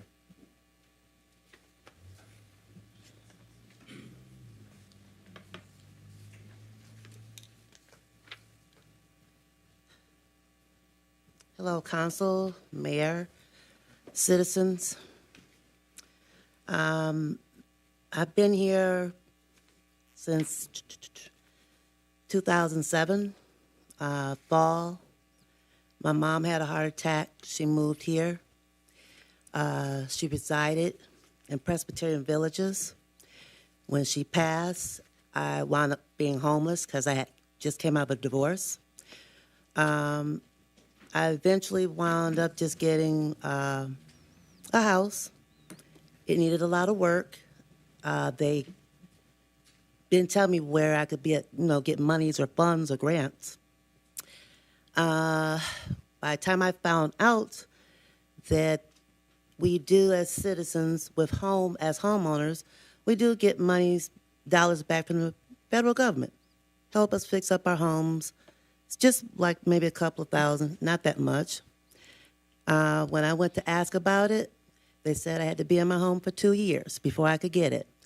By the time 2 years rolled in, city manager took over and hell broke loose. I don't know anything about the GMs and other manufacturers that were here, so I can't even elaborate on it, let alone talk about it. When you have a city, Royal Oak and other cities, if you notice, they have a lot of brand new apartments. When they do that census is where you get your federal dollars. The more people you have in your city, the more federal dollars you get back. So when they do those apartments, that's what that's about. It's about dollars, getting more money into the city. Now, I can't speak on what's happening with downtown. A lot about this city I still don't know about. I'm still learning about. Mr. Carrington, I have never, since I've been here, for District 6, been giving any package saying, this is your District 6. We have 2 groups. This is unlike the rest of the districts in the city, and they meet at such and such date and time. I never was given that. I didn't know. I just found that out maybe the last couple of years when they said, oh, we're going to do a weed dispensary. There's something inherently wrong when you have a city and the citizens are not made aware of stuff in time so that they can begin to do their own homework, do their own study, and find out what's what and how things work. I'm neither for nor against because right now I have nothing to really judge anything on or base anything on. But I will say this. You had a meeting this past week. I didn't know how to get there because I don't have a car that's running. There's no bus that goes anywhere near Joslyn in terms of going up Joslyn to the senior citizens building where they meet. So if you're going to have meetings there, you need to have a caravan of cars or buses for citizens who would like to go to that meeting and can't get there. That does conclude your time. But that meeting somewhere where if I have to get on a bus, I can get on the bus and get to it. That does conclude your time. Thank you. Thank you, Ms. Jacobs. Point of information. Just want to give her the flex number. Flex Smart gives everyone in the city of Pontiac. Excuse me, ma'am.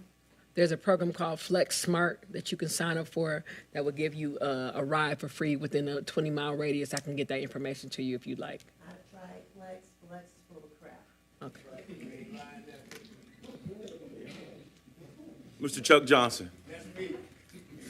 She ain't lying. And also tell them ain't no stop in front of my house. Bus stop. Thank you very much.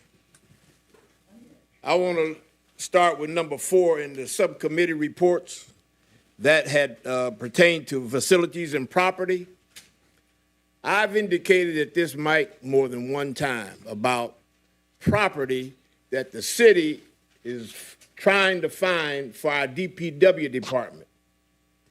They sitting up there, we paying a lot of money for that little hole up on Joslyn Avenue where we got all our equipment packed in, when we got 7 acres on the south side of town, and we got the Collier Road facility, that'd be ideal. But we continue paying money for something that is not of good value to taxpayers of the city of Pontiac. I'm sick and tired of it. This administration needs to move forward in getting the proper facility that we already own and put our DPW department there. And there's some other things need to happen in the DPW department, but I'll get into that another time. Now, demolition. We're talking about these old rundown buildings, these old schools, houses, garages, you name it. Why can the city of Detroit get so many millions of dollars for slum and blight and money to tear down old buildings, houses, et cetera. They got so much money for demolition in the city of Detroit, they're putting the money back in the hole. And we can't get any money in the city of Pontiac for demolition? Something don't add up. When I was demolishing houses in Pontiac, the housing department called me up and said, Chuck, we want a price on such and such, and we get the job done. It wasn't no question about no money. We get the job done. They would call me in and I would get it done. They would call other contractors in, they would get it done. This young lady here spoke about her father, Mr. Clark. He came to this microphone numerous times. Well, it was over there in the other corner, along with me and others. We have been pioneers and we have been advocates in this city for a long time. But here and today, we do not see or hear any resolve to our problems. Carlton Jones, this gentleman back here, dead on today with their comments. And you guys need to start listening, man. You need to start listening. This is not no fun and game. I'm not doing this because I don't have anything else to do. Trust me, people listen to what I'm saying, and they're listening to what others are saying. So please, start adhering to what we are talking about, and please adhere to the dollars that we're spending for no good value. No good value. And Mayor, I want them sweepers on the street. Thank you. Thank you, Mr. Johnson. Ms. Gloria Miller. That's $1 million shot.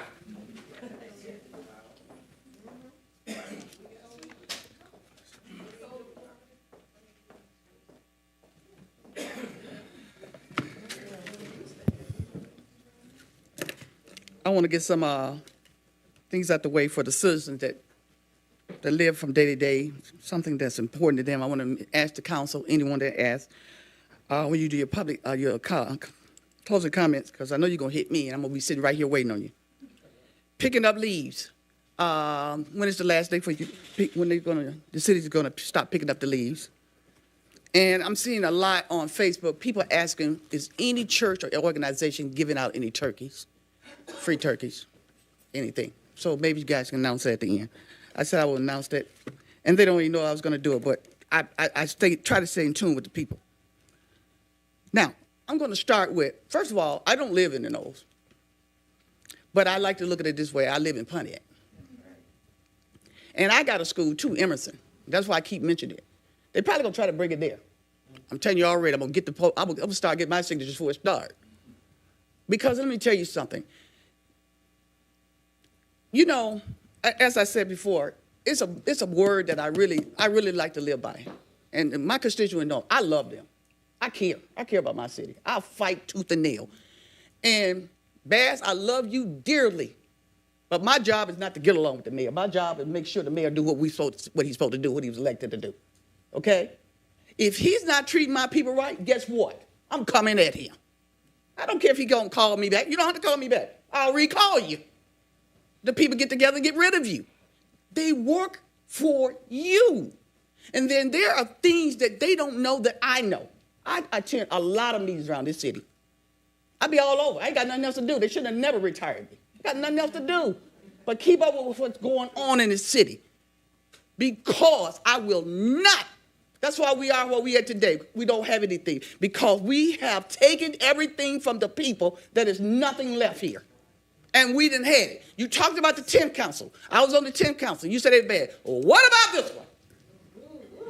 What about this one? This one don't even listen to you. They don't even listen to you. Ever. Never seen nothing like this. I've been coming down here for 27 years. Don't even listen to no one. They went and presented that presentation. That was an insult in your face. Mr. Carrington should have said, I dropped the because it's really up to him. He works for you. He works for you. And when you don't want him, you get rid of him. Everybody up there got a district they work for. And trust me not, you may not believe it. I go in grocery stores. Everybody's talking about y'all. You don't listen. I went to a funeral today, they talking about you. That's you, Mr. McGinnis, hollering at people. We're not used to that kind of stuff. That's not the way a president act, hammering on the gavel. Come on. All I'm saying is this. They say they don't want it. Repercussion, I'm with you. I'm not in your district, but I'm part of Pontiac. I'm with you all the way. I'm with you all the way. Thank you, Ms. Miller. That concludes our public comment. All right, thank you very much. We are now at discussions. The first discussion, a reminder about this year's Pontiac City Council Pride and Beautification Awards presented to the residents and businesses of Pontiac. Congratulations again to all award recipients, and a reminder that there is a reception for all who were awarded, and it is on next Wednesday, October 25th, 4:00 p.m. at the Goldner Walsh Garden and Home, small business at 559 Orchard Lake Road in Pontiac. Please contact the Pontiac City Council. You can RSVP through your individual city council members, and they can report that to the staff.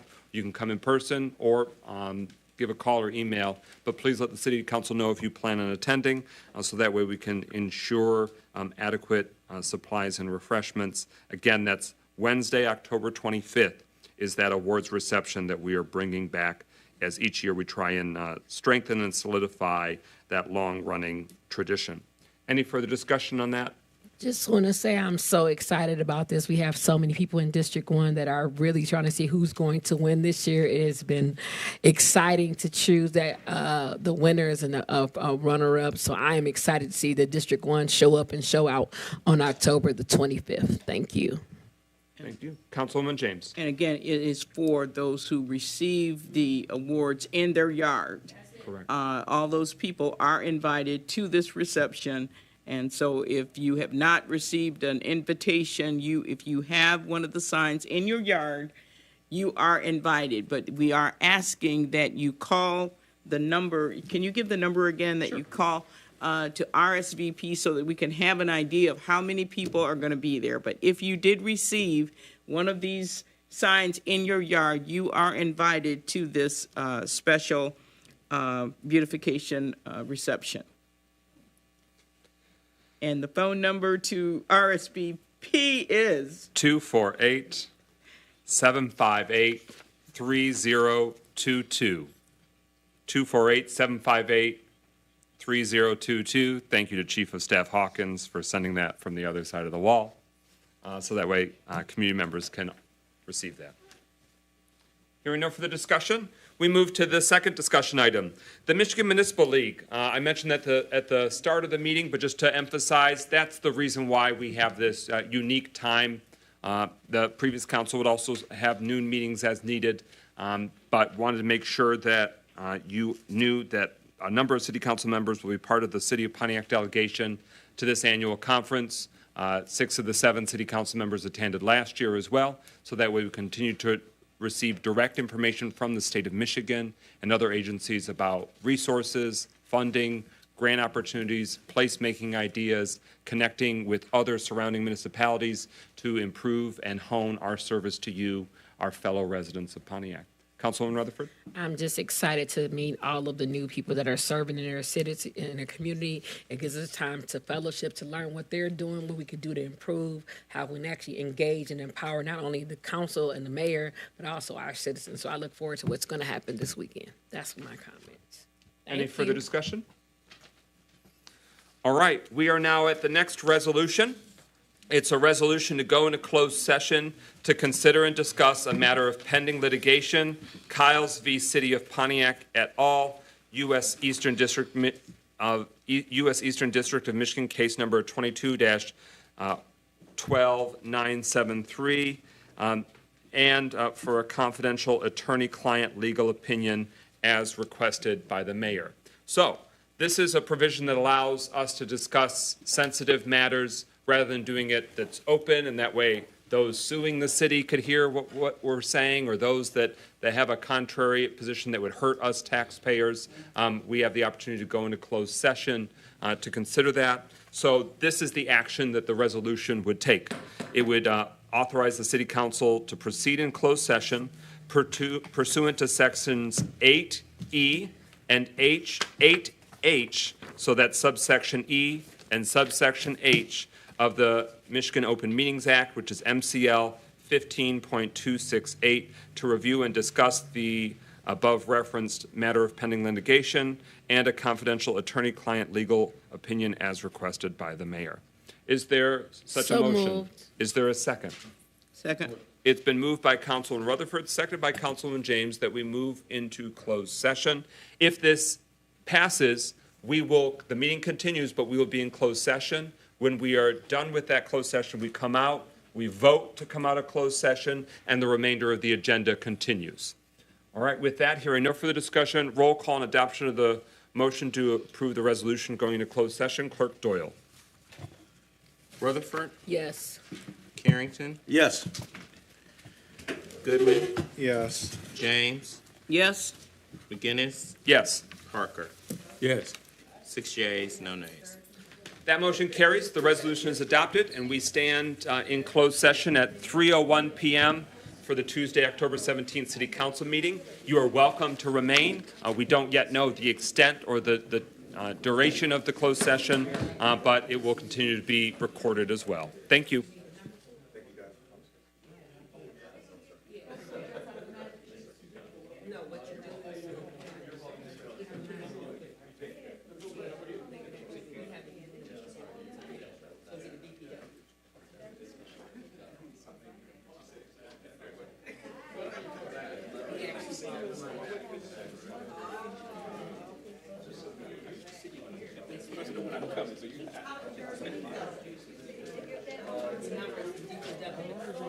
Sir, I just want to know if we ain't How you doing? Okay, let me show you this.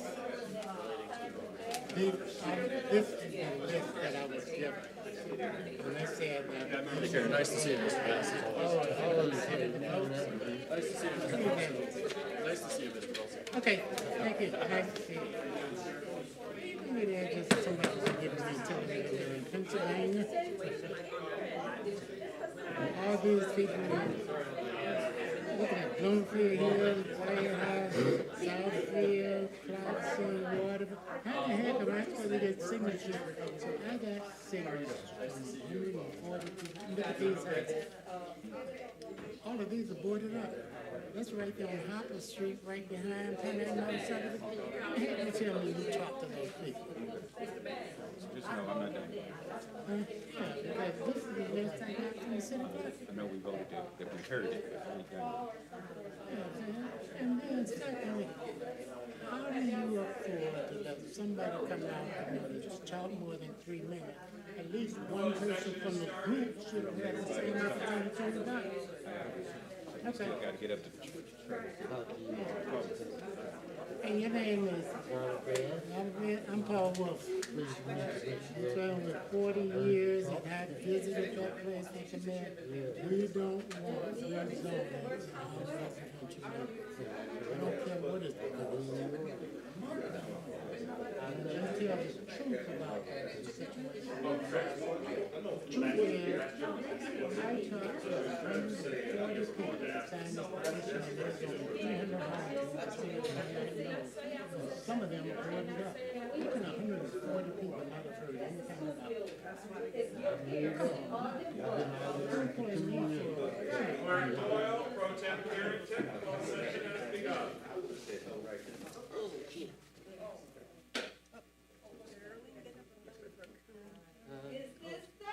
She's still talking. She's still talking. You take care of yourself, dear.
The closed session has concluded. Is there a motion to come out of closed session?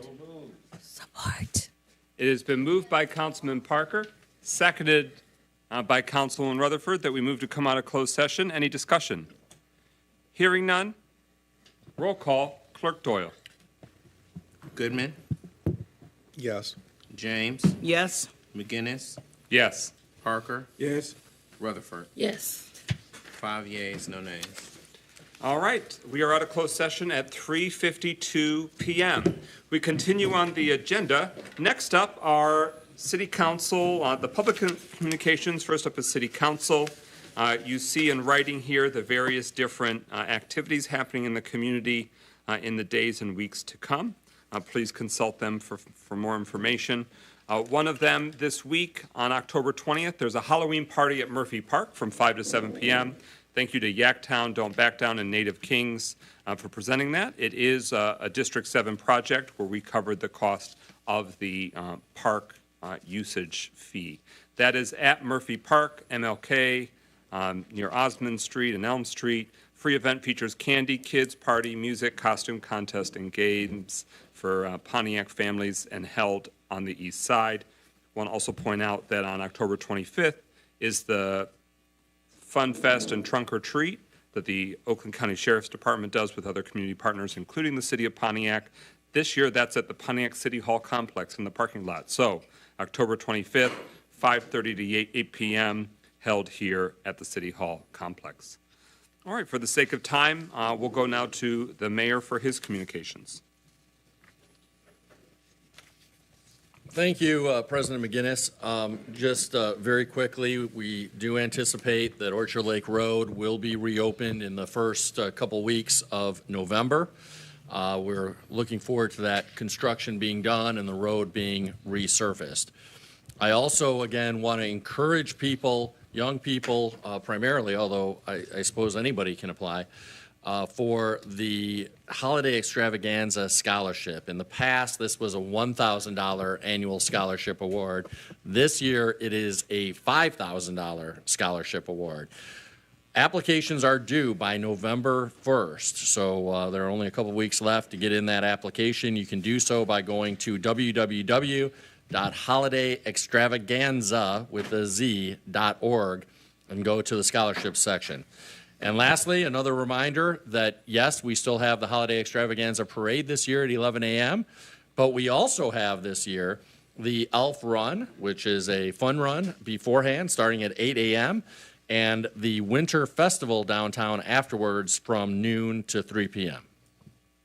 Thank you. Clerk's office communication. Thank you, Mr. President. So just briefly to remind citizens, there will not be an election in Pontiac on November 7th, and to also inform the community that the Local Officers Compensation Commission will have its first meeting this Monday, October 23rd at 6 p.m. in the City Council chambers. Thank you. Closing comments. Mayor Grimel, you have the floor. Thank you. Just a couple of quick items in response to some questions and comments regarding the Mark Twain project. To my knowledge, at least, Coleman Yoakum has no involvement with the Mark Twain project. I believe he has some involvement with the Emerson School, but I'm not aware anyway of him having any involvement with Mark Twain. I know that question came up. Also, as I've said before, the folks who run the program and the facility are not leaving Troy. They plan to retain their presence in Troy, but expand their presence to Pontiac. And third, I know we heard from a resident who said that years ago the city was trying to use eminent domain to obtain his property there. I don't know what that is about. I can assure you, though, that there would be no reason or need to use eminent domain to acquire any properties in the vicinity of Mark Twain in connection with this project. So I just want to be really, really clear about that. Lastly, there was some question about DPW, two questions that were raised. In terms of the DPW facility, we're certainly open to a variety of options. The two sites that were mentioned this evening do have some challenges building on those sites or stationing employees permanently at those sites. But more importantly, both of those sites would require entirely brand-new construction, which can be very, very costly. So we have been looking at whether there might be some existing buildings that we could buy and own, because we all share the same desire to have the city once again own its own DPW facility after the emergency manager sold the former DPW facility. But we want to do that in as cost-effective a way as possible. And if we can find an existing facility that would serve our purposes and can acquire that, it may well be less expensive to the city than building a brand-new DPW facility from scratch. The street sweepers are making their way through the city. I know that because I have gotten texts from residents. They started on the south side. They're making their way north. I know that residents are seeing them out there, but I also understand that they have not yet arrived in the Knolls or in Harrington Hills. So I appreciate folks' patience as they make their way through the city, and feel free to reach out and ask any specific questions if you want to my office. That's all I've got, Mr. President. Thank you, sir. Councilman William Parker Jr., proudly representing District 5. Thank you, Brother President. First, I want to say thank you to the District 5 members and the District 5 officers who presided during my absence at our meeting last week. I certainly appreciated it, and I do apologize that someone forgot to log on to the Zoom link for those who had prepared themselves for the Zoom link and did not get it. We will anticipate that all of the questions that you had and those that were not answered will be answered at our next meeting in November. I wanted to also just say a couple of things. One of the things I know, even as we looked at the presentation that was done today, I think all of us have some concerns with portions of that presentation, how it's being done. And I think some people misunderstand that when we vote on the reading, they think we voted to approve, and that may not be. I didn't vote to approve anything. I just voted to say I heard the reading of it. And so we need to understand that. The other thing is, as I've talked with Mr. Wilson personally, I know there's still some questions that I have, and some of the questions I asked even in this session that was not answered, and I'd have to get an answer before I even know where we're going to go. I'm going to go with those issues. I sometimes wish that when we talk about zoning issues and other issues that we talk about, we always talk about it meeting the goals of the master plan, when we all know that the master plan is being revised. And so that's a concern that we say we're there, but we're really not, and it's being revived, and perhaps we need to stop mentioning it if we know that is the process that is happening. Lastly, one of the things I said, and I listen to all the people who talk about it, I've been in Michigan for a better part of 18 years. I've been in Pontiac for 13 years. Let me be clear. I chose to move to Pontiac. I could have stayed in Auburn Hills, could have stayed in Bloomfield Hills, could have stayed where I was in Grand Blanc. I chose to move to Pontiac because I presumed that as a pastor in Pontiac, I should be involved in the activities of Pontiac. And that brings me to another point. Because I chose to move to Pontiac, I became a citizen of Pontiac. And so as I sit at this dais and I vote on things, they affect me just as much as they affect everybody else in the community. When I vote on issues of taxes, I know my taxes is going up. When I vote on other issues to do with community activities, I know it's going to affect some of the things that I do in this community. So make no mistake, when I vote, I have considered all the objectives. I've considered how it's going to affect me. I've considered how it's going to affect the people in my community and how it's going to affect the people, the city at large. But I really want people to understand, I'm a citizen as well. We all are citizens of Pontiac as well. And we don't do it because it makes us be better. We do it because it's what's best for the city. And that gets me to respect. One of the things I've learned in Pontiac is that a lot of people think you disrespected them when you don't tell them what they want to hear or agree with their position. That may not be the case. We should all learn that we all have opinions. We all have decisions. We all know what we want the city to look like and what we expect the leadership of our city to do. The portion of that is, if you want to move the city, it can't be dependent on you getting all the things that you need, and it can't be being disrespectful to someone. It has to be, respect is earned, not given.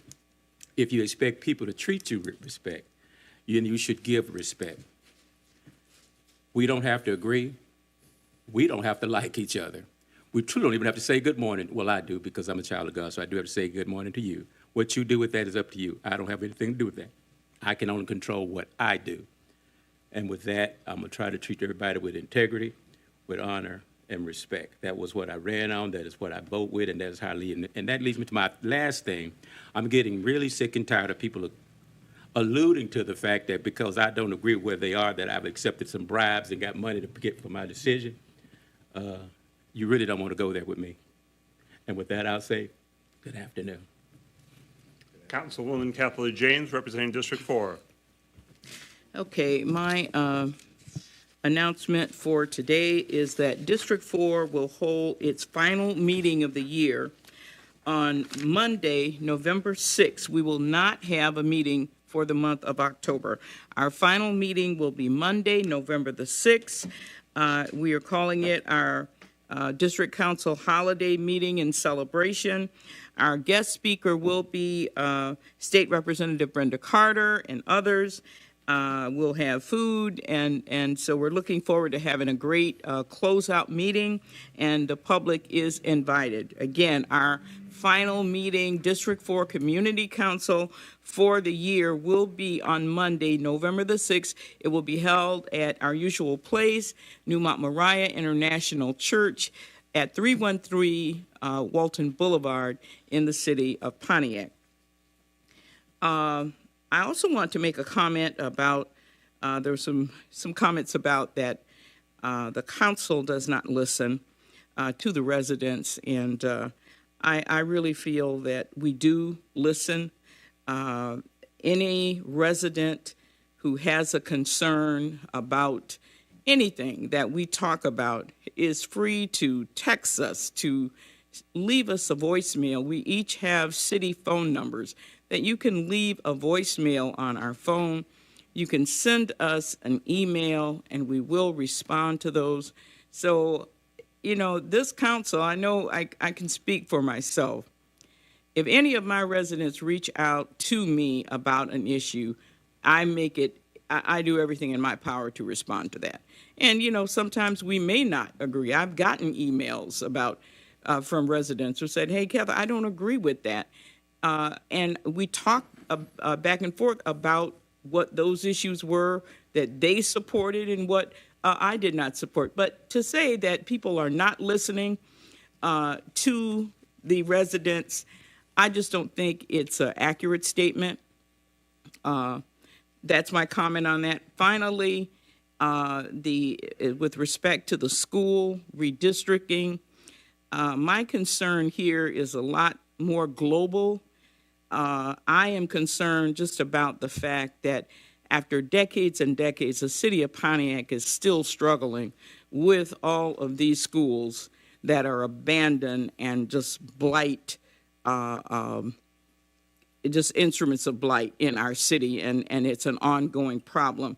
What I'd like to know is, what does the city, you know, how does the city have an ordinance that limits how long a building can remain vacant until it's required to be demolished? So I really wish that I'd like to see us as a council really begin to address these more global issues of how long do we allow buildings to sit vacant and blighted until they are required to be demolished. So this is something that we will continue to work on. But whatever decision that this council makes in regards to that zoning, in my own opinion, based on what I've heard on tonight, I think it sounds like it's a great program that they want to offer. The business model sounds very sound. It may not be that particular business model and idea, it just may not fit that particular location. So that's kind of, you know, the things that we have to weigh. It's a good idea. Certainly any time that you're offering jobs and offering people, you're being able to renovate, you're demolishing a building, they definitely are bringing benefit to the city, but we have to weigh that with, is that really the right location for that benefit to be? So I think the council will do everything in their power to make the right decision and to make a decision that our residents will be able to live with. So thank you. With that, thank you, and good evening. Thank you. Representing District 3, Mikhail Goodman. Good evening. Oh, well, Good afternoon still.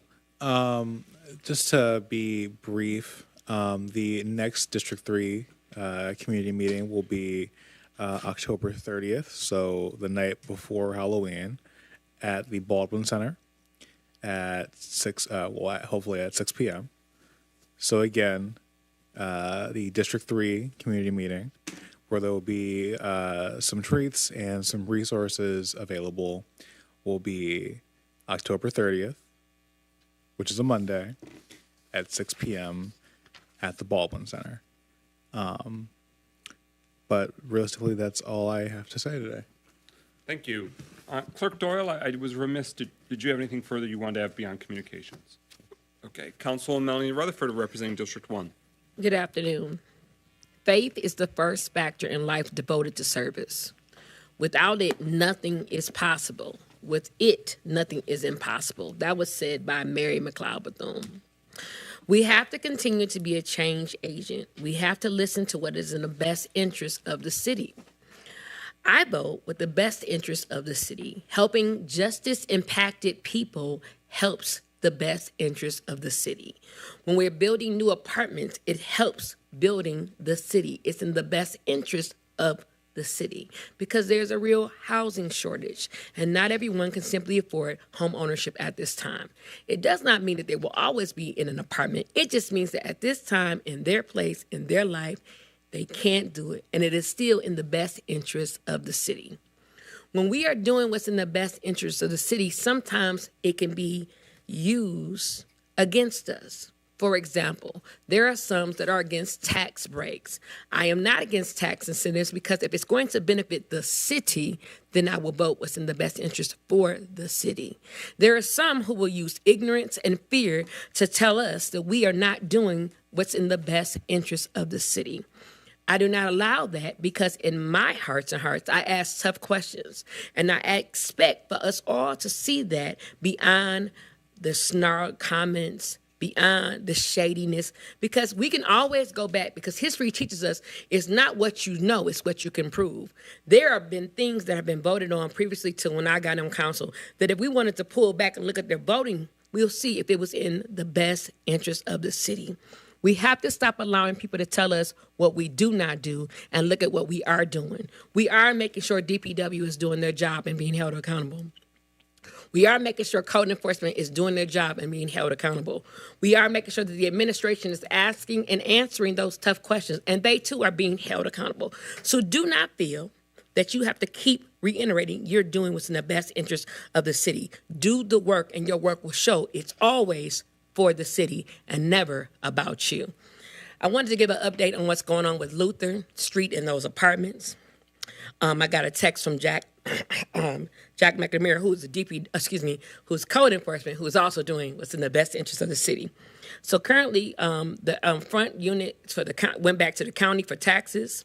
It's being addressed with the issues with Gio Robertson from the county. They boarded up some of the windows and removed 3 vehicles. Grass is being cut this week, but it may have already been cut in the past week, and I haven't been able to go over there. So we're talking about those apartments that's on the corner of Luther by Tom's Store, because we're doing what's in the best interest of the city. On October the 28th at 3 p.m., we are having our District 1 meeting at the Alley Cat. At our meeting, we'll have Mayor Tim Grimo. We'll have Deborah Borngesser talking about small business grants and loans in the best interest of the city. We also will have Tanisha Taylor, who'll be talking about our upcoming fall and winter events, because we didn't make sure that our children are getting what's in the best interest of the city. Last and certainly not least, I ask that you continue to pray for this council, pray for yourself, and pray for this community, because if we're going to be true change agents, we can't keep using fear. We can't keep saying what we aren't doing. We have to build on the fact of what we are doing, which is always in the best interest of the city. Have a great day. Good afternoon. Thank you. I'm Mike McGinnis, representing District 7 on our City Council. Want to emphasize the conversation about street sweepers. I have heard from numerous residents on the east side. In earlier months, we did see some presence on the larger major roads, but the east side neighborhoods in District 7 are still very eager to see thorough passage of the street sweepers. And I heard from a resident the other day on South Sanford Street that in particular they are eagerly watching to see when District 7 will receive street sweeper action in a timely manner. Want to ensure there's confirmation about the replacement of the street lights that were out on MLK between Auburn and M59. That's an important major thoroughfare. There's also residents whose homes are on that street. I know, and each week I'll continue to inquire and look for updates, but bring up the matter. We know that parts were required, and it's not a quick turnkey solution, but we are very eager in District 7 on the east side to see that addressed. We also continue to look for closure and a solution for the abandoned school of Purdue and the blighted, semi-demolished site of West Manor. Those are the two largest blighted areas in the city, one of them owned by us, the taxpayers, with Purdue Schools. So we're really eager to see movement on both of those fronts. The services are very important, and so I encourage you, while weather allows, please contact me if you know of any potholes that need to be patched. We continue to report them, eager to make sure that the South Marshall Street, Marshall between Auburn and Osmond especially, that's a few residents are concerned about that. But let me know now, because when the weather changes, it impacts how they can patch the potholes. So we want to act while time and the materials will still work for hot patch versus cold patch. So please contact me or any relevant city departments. I'm Mike McGinnis, honored to represent my neighbors in District 7 and hear from your feedback. Look forward to seeing you at our next monthly meeting, always the second Monday of the month at 351 Prospect Street, Prospect Church, 7 to 9 p.m. Thank you, be safe, and have a great night. Is there a motion to adjourn? It's been moved by Councilman Rutherford and seconded by Councilman Parker that we adjourn this evening's meeting. Hearing no further discussion, roll call, Clerk Doyle. Goodman? Yes. James? Yes. McGinnis? Yes. Parker? Yes. Rutherford? Yes. 5 yeas, no nays. That motion carries. We are adjourned at 4:14 p.m. on Tuesday, October 17th.